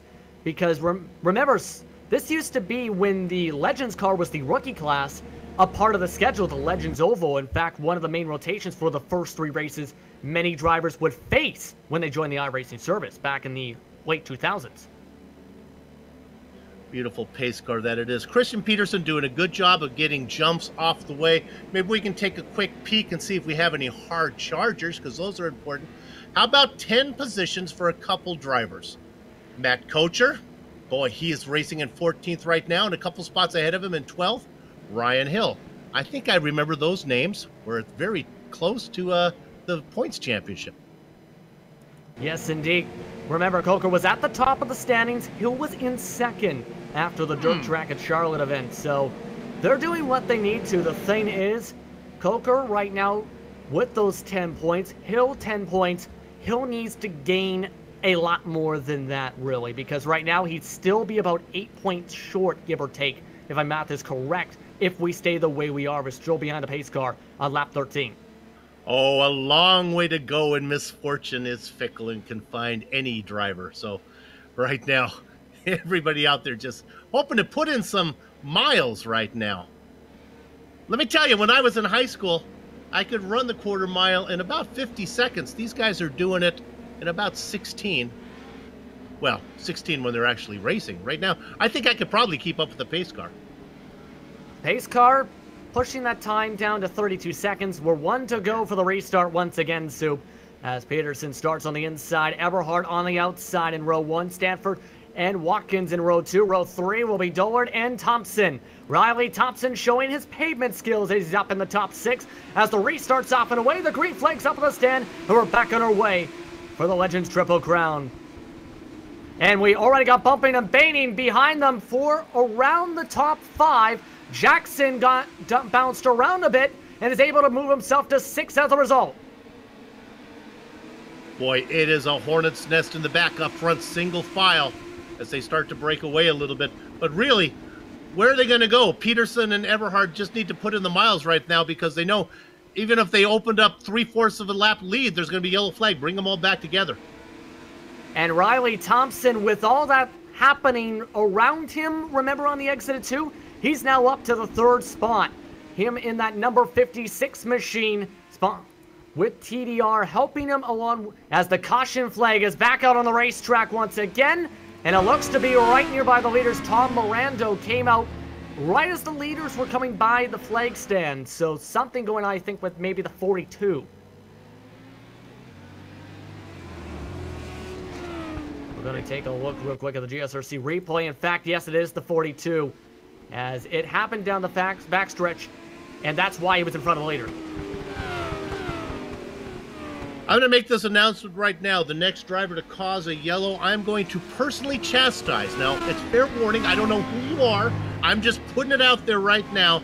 that whoever you are, I am going to analyze the mistake that you made in depth and critique it and be cruel. So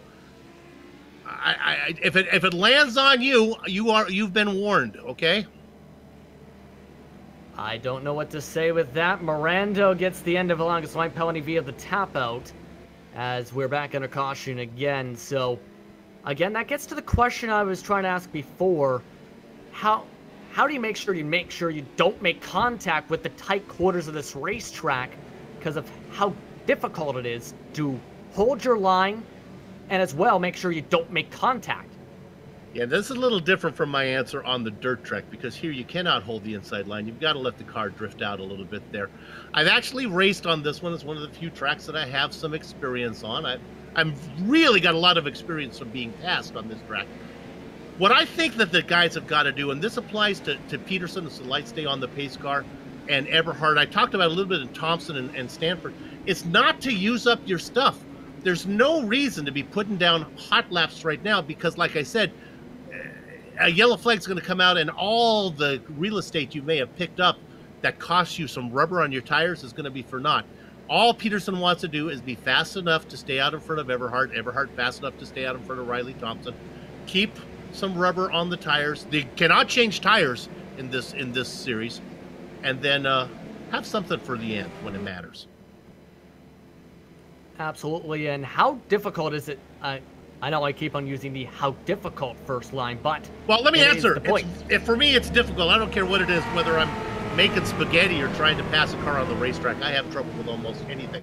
But yeah, what was your question? Saving the tires? Is that what? Yes, exactly. Exactly that. How do you save the tires while making sure you don't lose pop?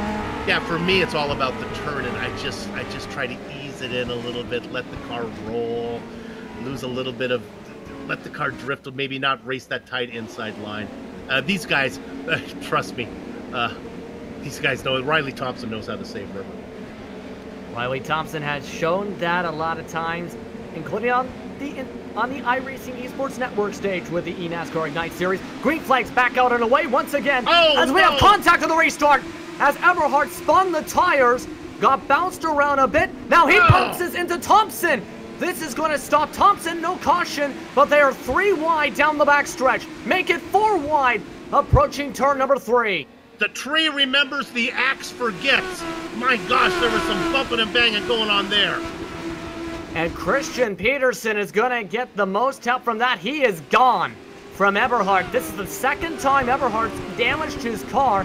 Minimal damage for Eberhard, luckily it appears, compared to what he did on the road course side. Scott Seaman moves up to 3rd, Stanford to 4th, Jackson to 5th, but that hurts Thompson the most. He was up to his highest point at 3rd of the entire night so far. Yeah, remember, Eberhard rolled his car and was able to get a podium spot, so I don't think anything's going to bother him. And we got Jackson sliding across the top of the racetrack down the front stretch. That opens up the door for Campbell on the bottom side, as that's going to mean it's going to be a big-time train of cars lining up to pass Jackson. You can see them as they race down the concrete section of the track there. The cars that are stuck on the top side are getting freight trained. Daniel Jackson, one of them. Now the 69 of Matt Coach finally gets down underneath. And Thompson now trying to make moves right up in front of them. Meanwhile, he's back up to P4, able to cut underneath Eric Stanford. And he's probably thinking, I want to get back up to where Eberhard is, at least challenge for the lead, because Peterson's pulling away from everyone. Meanwhile, as we look at that, you're looking at Ryan Hill has worked his way up to 6th position. Right now, car number 55 working on the, car number 55 working on the inside of Eric Stanford. He gets that. He's got himself, how many bonus? He's got himself 17 passing points compared to Cocker, who has just 14. And Cocker right now, 14 points gained for his respective spot in 10. Meanwhile, right in front of Coker, in fact, 3 wide now. Bravante has the cautions out. It's down on the front stretch, and involved in that one is Riley Thompson. Are you kidding me? No, but it's not his fault. Scott Seaman is going to get the wrath of soup. I warned you, Scott. What happened here, he just got loose on the back straight. The car number 11 is Squiggles left, is Squiggles right. In his attempt to save the car, he turns Riley Thompson. Now, I've watched Spartacus, and I've watched them all. They all say, I am Spartacus. You sacrifice yourself to save others. That is not what Scott Seaman did there. Yeah, you see what happened again there. Takes the tap out immediately, Seaman does. But you know who does not like seeing that caution? Christian Peterson sees a lead that was up to almost a quarter of a track advantage evaporate just like that. Yes, indeed. And I apologize for the wrath of soup, but I gave fair warning. I love all the drivers. Come on, we're not curing cancer here, guys. We're just having fun. And this has been honestly a pretty fun evening. Justin, I got to say how much fun I am working with you. You're doing a great job. Thanks for letting me sit here and just be silly. Thank you very much. Right now, again, we're under caution, of course, for lap 34, approaching lap 35. But Thompson on that with the spin, with the contact with Seaman, moves him back to 15th. So this is now Thompson, who, remember, won the road course portion, has minimum damage. How difficult, again, is it going to be able to work his way back up and now having the tires a bit more worked up because of the couple times spun sideways so far? Well, things come easily to Riley Thompson, so I'm going to say it's not going to be as difficult as it would be for most of the drivers out there. One driver who's really having his way right now is Ryan Hill. I've talked about the number 55. I'll be gosh gone. The guy has worked his way up now. I think he's racing in, what would that be, third? Is that where iRacing has put him? Yeah. Yes, it is. Ryan Hill has gone from 22nd to 3rd. So he's got the pace. We're at 1 to go. So he's, again, gaining a lot of spots. The thing is, Matt Coker is also doing the same thing. Watch him in the 69 in the middle of your screen right now. So right now, that is, again, your championship battle. If the race finished the way it did right now, Coker would come out on top of the Sim Marketing Solutions Legends Triple Crown. The green flag's up at the flag stand. We're back underway at Charlotte Motor Speedway. And Peterson off to a decent start. They're able to keep Eberhard on the high side. Sliding off in the grasses, Jackson.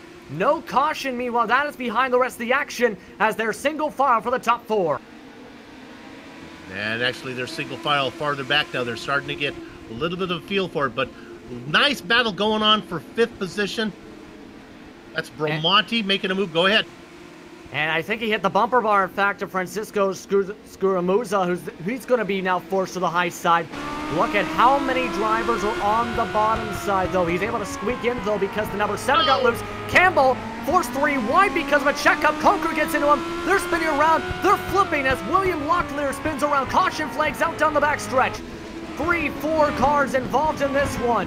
All from the checkup after the looseness of the 7 from Gerald Campbell, and then Scuramuza forcing him to check up. Let's look at the GSRC replay. This really starts with car number 14, Blake Neer, diving the thing down in there. Took it in hotter than a curling iron on Venus. Watch that yellow and black car. That's what caused everybody else to check up. Yeah, and that causes everyone to just bunch up down the backstretch there. 41 of 75 laps in, and again back under caution. No penalty will be given at all on this. So this is going to, again, help a couple drivers, but again, it's got to be hard to keep the rhythm up with the way the cautions are flowing here, Bill. Well, I'm a musician, so that's not I don't have that problem. I always have that steady beat going on in my head the whole time. Christian Peterson out there, I'm not sure what his musical inclinations are, but right now he seems to be in pretty good shape as he's been able to hold off Daniel Eberhard the entire race.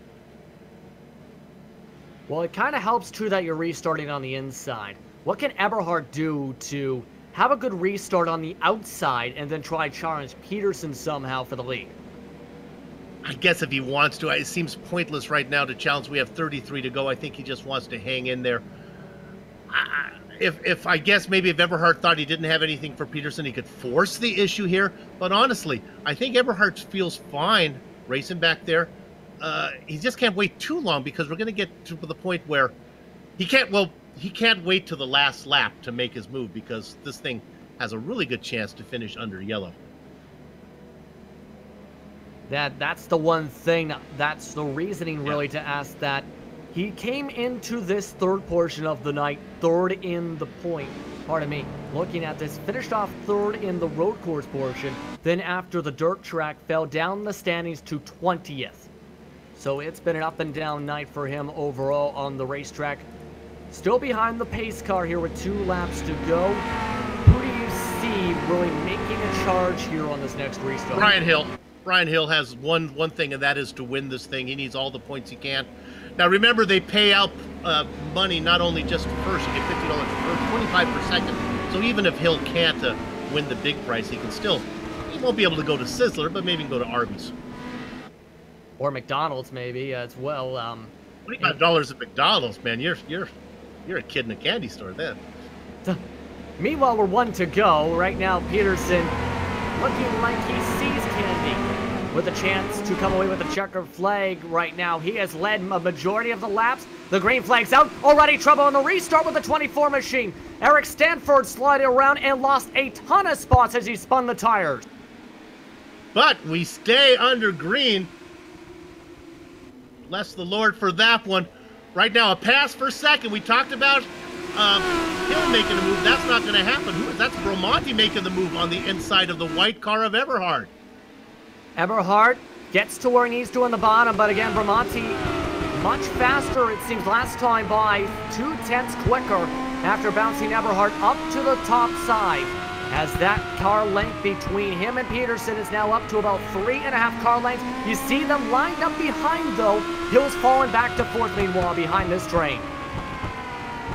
Yeah, I expected Hill to go the other direction. He's got Scaramuzza behind him.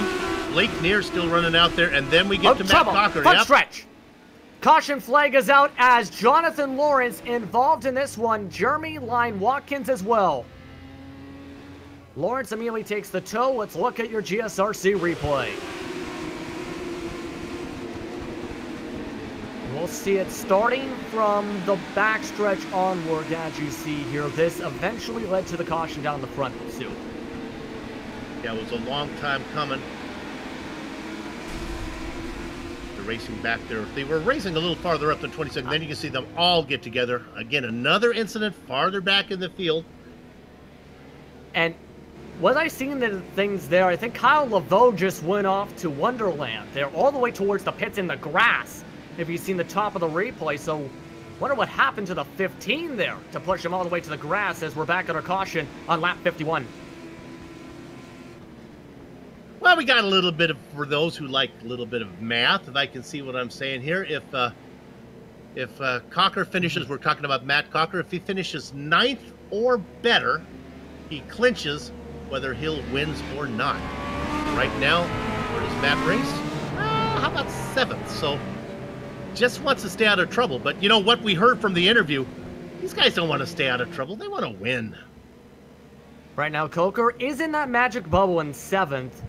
Right now in the field, so he's where he needs to be. It's just about making sure he avoids the trouble. Meanwhile, we mentioned, of course, they do legend racing at Charlotte. A lot of people involving those races are a part of the service. Bramante is involved in those said races. In fact, is a real life champion in the Legends at Charlotte Motor Speedway, which has to help him in the iRacing service in terms of speed. Well, you would think. He's out there racing in 2nd right now. Now I'm pulling for him. Yeah, he's in the number 81. He's had, again, an up and down night as well tonight here for tonight's event for the Sim Marketing Solutions Legends Triple Crown presented by Sletten Companies. In terms of that, he is in 4th in the standings, came into this event 19 points back. Since the start of the race, 17th was where he started. He's gained 15 spots to get to the outside as we're 1 to go.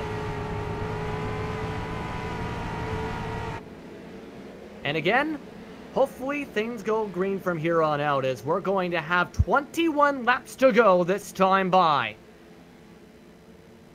Once again, 5.25 miles, maybe we can do that. Still a ways away in terms of the lap counter. Peterson, the control car. Bramante able to time it up as we're back under green as Bramante challenges on the high side.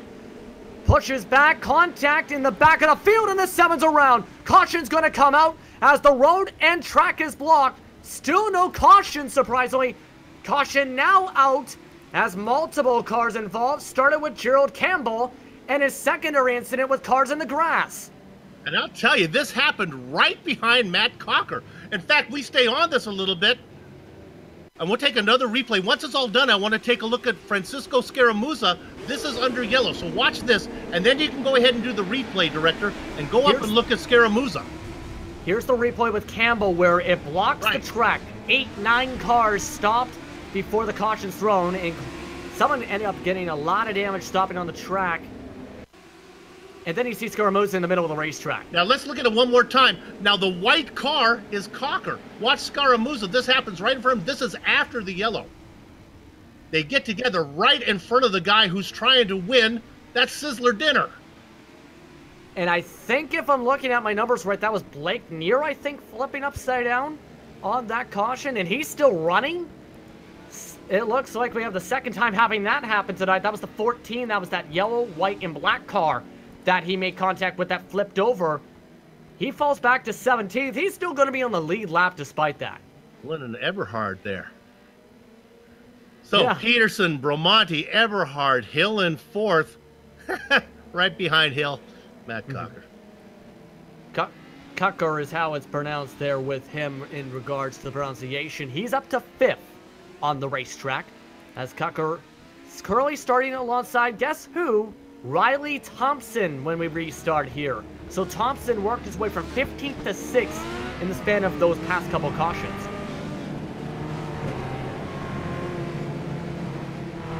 So Riley, oh, sorry, I was working on my pronunciation of Matt's name.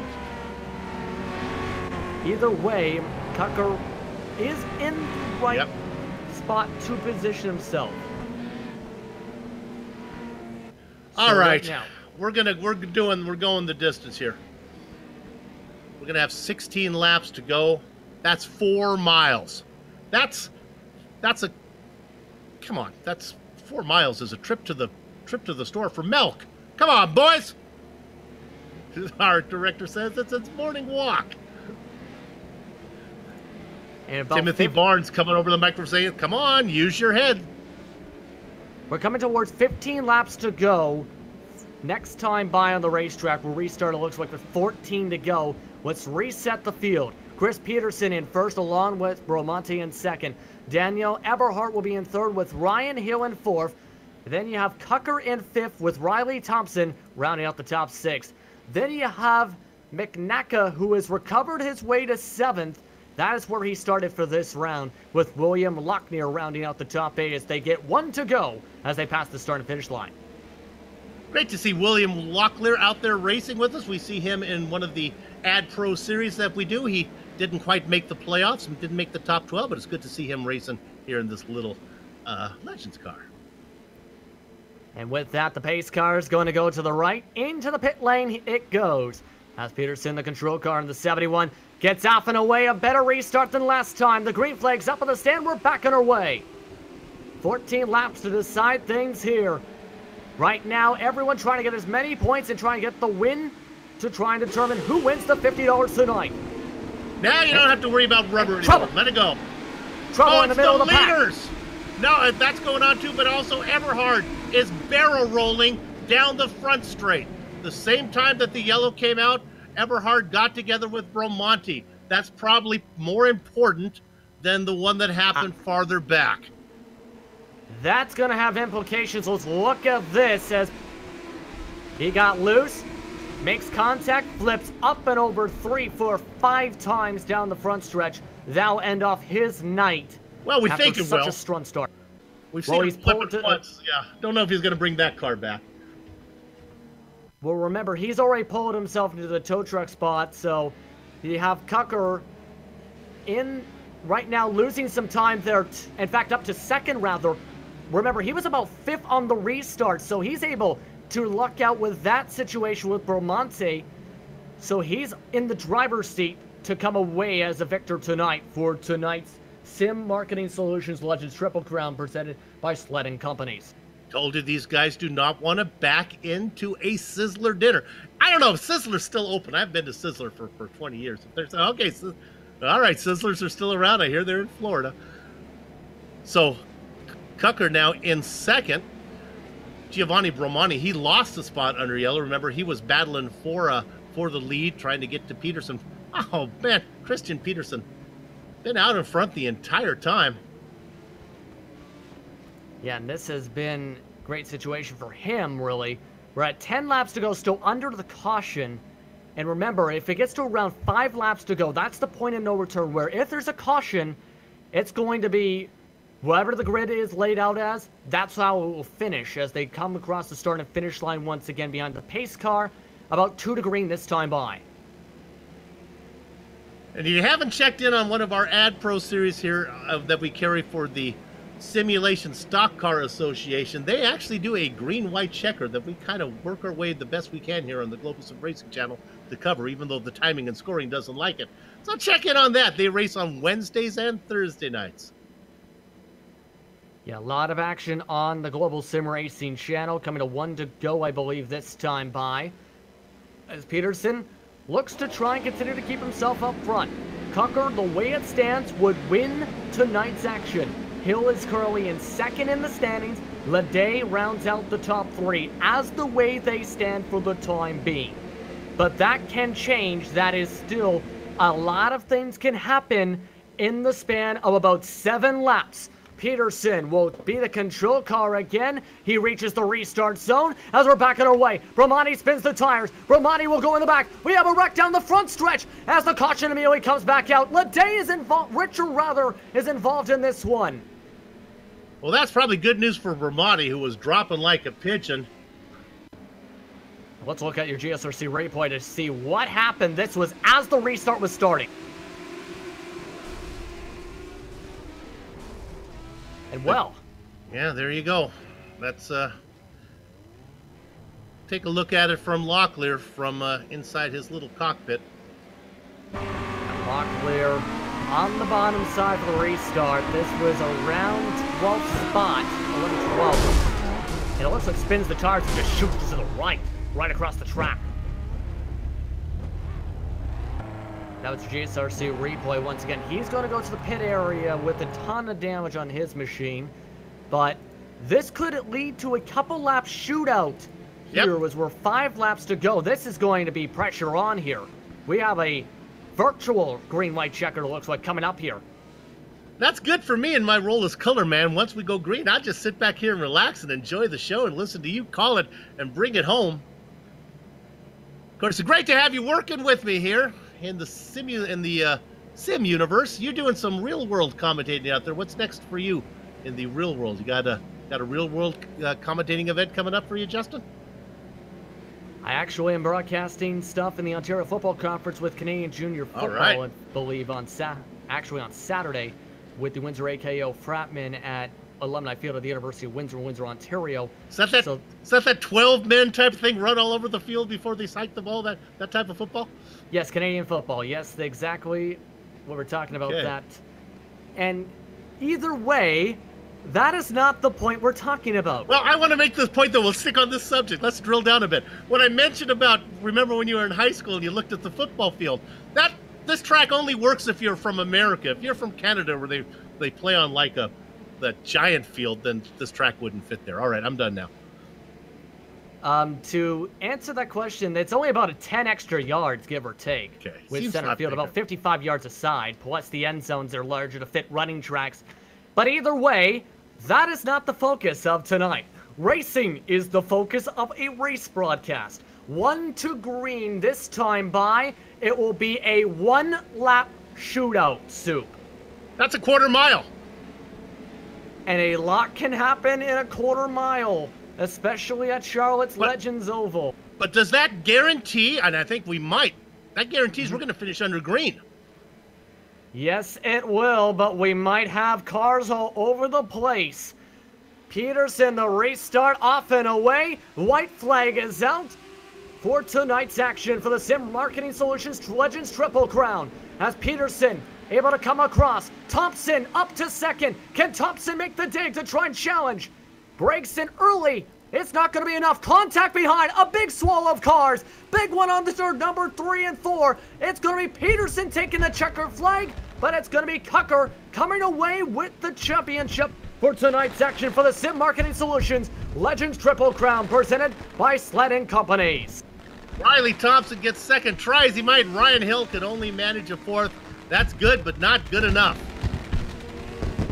And the fireworks and the burnouts are underway, both of them celebrating wins. The overall win for when it comes to Cucker, and for Peterson, the race win after a wild turn 3 and 4 for the rest of the grid that really shake things up.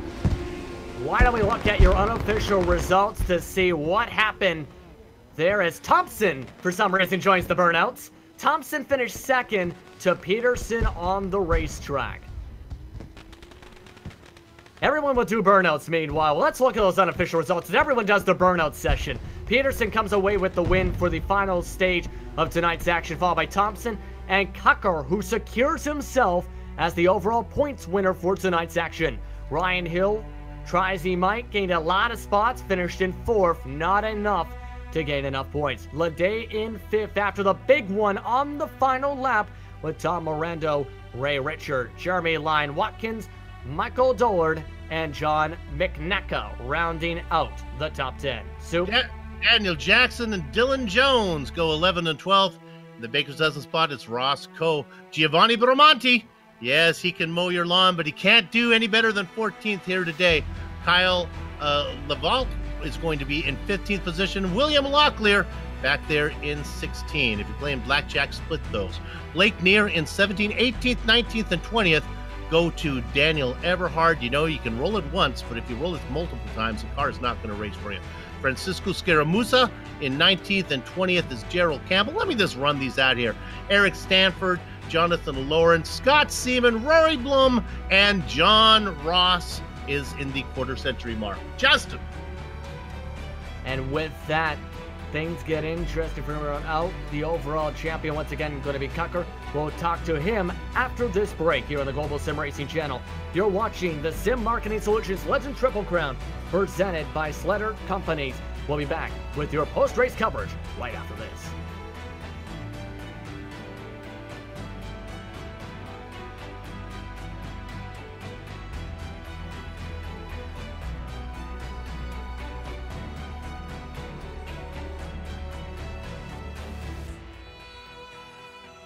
And just so you know, whenever we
Welcome back.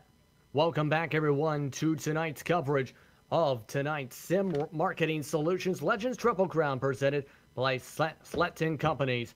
It's been a wild night of action. It's time for your post-race coverage. It is official. Cucker has come out on top on the point standings coming out with today. But first things first, let's talk to your race winner, Christian Peterson, who took the checker flag. Christian, do you have a copy? Christian Peterson. Yeah, you guys got me? Yes, we do, in fact. You led just about every single lap. In fact, I believe every single lap at the Legends Oval tonight. How are you feeling about coming away with the victory to end off tonight's action? Yeah, it feels pretty good. There was a lot of yellows, and I might have got a little lucky with starting up front and having issues with the internet in the dirt at the dirt track. So with the invert we had, I got a little lucky there starting up front, but we held our own and held off some fast guys there like Eberhardt and Bramante and Cucker and Hill and a lot of those guys. So a lot of restarts to keep those guys at bay, and I'm just happy we pulled it off. Let's talk about having all those drivers again. You have to hold off. How much were you like looking in the back mirror, trying to make sure you didn't leave the bottom open to in case you got the long green flag running to lose that opportunity to keep the lead? Yeah, I was really just worried about getting a good start, and it wasn't so much the inside I was worried about giving up. I was I didn't have full throttle. I was at like 70%, so I was really just worried about Eberhardt and Bramante getting around me there on the outside on some of those restarts, because the green would come out before the line and they'd get a good jump and they'd just have a little bit more power on the straightaway. So I was a little bit worried about that, but yeah, we held it on. We held on. Of course, with this event, it's a very unique event where you basically had to run on a road course, the dirt oval, and then the Legends Oval in the span of about 2 hours. How difficult was it for you to try and transition from each of the different sections, different types of racing and different types of tracks in these Legends cars? Chris? And it looks like we might have some technical issues, unfortunately, with Peterson. We'll see if we can try and get him on back here. But regardless, a good run for Peterson to be able to come up on top. Unfortunate technical stuff. But with that, Bill Soupson is standing by with the man who finishes off officially third in your standings, John Leday. Soup? John, fifth in the last race, second on the road course, second at the dirt. You're going to finish, what I believe, third in the total points. Which one of those did you enjoy the most? I actually enjoyed the road course race the most. It was super challenging, man. It was a really good time.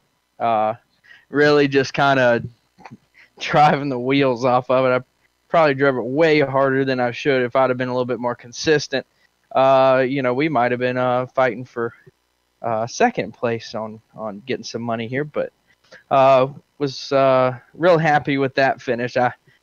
That was the one that I thought that if I could do well there, we'd do pretty good. So yeah, overall, awesome. Before this event, we talked about, if any of the drivers are familiar with this cars, have you ever raced in the Legend on a road course before practicing for this event? Yeah, I have. A while back, Kyle Barnes had hosted a session sometime, and it's the only time I ever did it, and it was a blast, man. I mean, I had a great time doing it, so I made sure today to go out and turn some laps, and I did, and kind of just got, used to shifting and braking at certain points, and then from there, I was kind of prepared to just wait to see what the weather was like. Okay, I'm going to ask you, get you out on this one. I don't want you to think about it. I just want you to answer. This is like an ink blot test. $50 for first place, $25 for second. We think you're getting $15. What are you going to do with it? Nothing. Oh, man. Oh. I don't know what I'm going to do with it. I have no clue. All right. Good luck to you. Congratulations on putting on a good show for us tonight. Thanks, guys. Glad to be here. All right. Nothing. I give him, set him up. He gives me no answer on that one. All right. Let's see how the other guys do. Go ahead, Justin. Thank you very much, Soup. Ryan Hill now stands by with us, coming away second in the point standings for tonight's action. Ryan, how do you feel about being able to secure yourself $25? Yeah, I didn't know where I was actually sitting, and the last time we tried to interview, I was having Discord problems. But I'm happy after everything that went on through the 3 races. I'll take it. I'll be happy. I'll be really happy with that. Let's talk about the difficulty to keep yourself out of trouble and gain as many passing points as possible tonight. What was going through your mind to try and work through all those troubles while also gaining as many points as you could get? Fortunately, I decided to start in the back at the road course. Unfortunately, I got flipped in like the 4th corner, so I went from like 24th to I think 8th. So that was fun. And then they invert the field on both times, and their dirt track that was just trying to place your car at the right point in time to avoid the wrecks that were going on, and end up coming 3rd out of that one. This one was just all about patience, just place your car at the right spot at the right time. And fortunately and luckily, I was able to do that in this race and come out here very clean. Not enough to get the lead or get the overall win, but like I said, I'll take 2nd any day. I'm not going to complain. Absolutely can't complain about that. And you're able to get yourself to 4th and make sure you didn't flip this time after flipping, of course, in the first race. And he said almost flipping in the 2nd race. And he said, again, let's quickly ask about this race. How difficult was it to get into rhythm in this one and to keep yourself out of trouble to get yourself to 4th? Starting that far back, at first I kind of just wanted to ride the bottom and just try to, underbrake. Don't try to outbrake anybody. Just try to stay, half car in the grass, half car on the asphalt. Just try to stay out of the way. And then I got to the point where I just I'm just going to go on the outside, and because everybody's going to be trying to dive on the inside. So I hopped up on the outside, and, with everybody wrecking in front of me, it was just kind of easy to get up there. It's like, and then once you got up there, then you actually had to start racing. And restarts, I could not get any restart down to save my life. It was terrible. I don't restart that bad, never have, but just for whatever reason, when you're starting in the middle of a corner, I just can't get going like that. It was bad. I understand that for sure with that. Second last question, what do you plan to do with your $25? That's a good question. I'll probably buy the new Camaro and probably a couple tracks with it. iRacing has their big update coming out, I think, tomorrow or Thursday, probably tomorrow.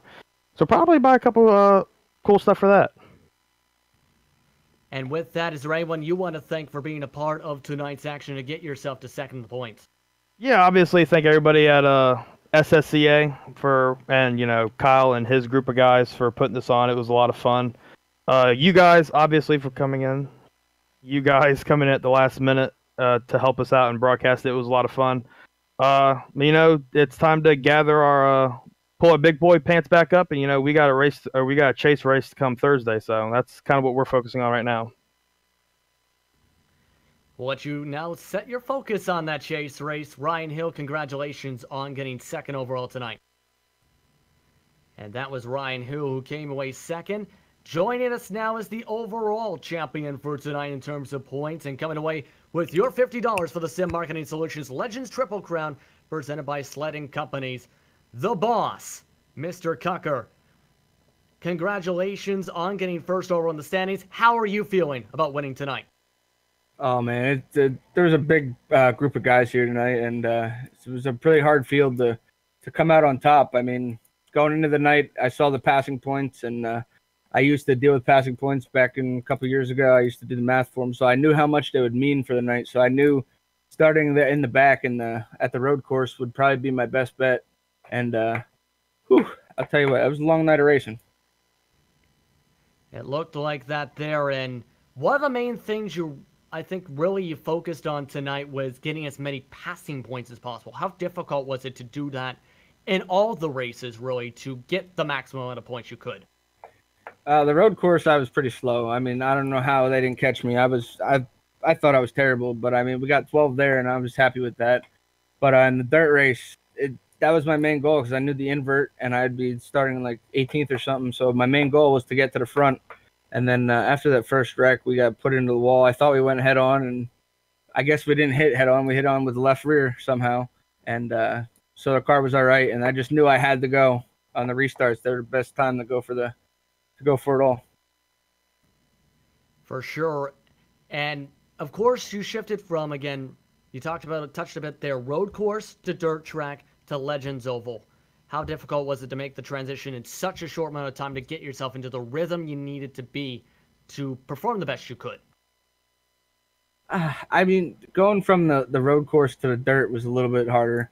I mean, yeah, you're a little bit sideways on the road course, but the dirt, you're really sawing at the wheel, trying to make it go, and you're on the loud pedal as hard as you can go, and just trying to make moves as much as you can with green flag laps that we did have. So, I mean, that was probably the biggest challenge. To going from the dirt to the oval the asphalt wasn't that bad, but I mean, hey, we got it done.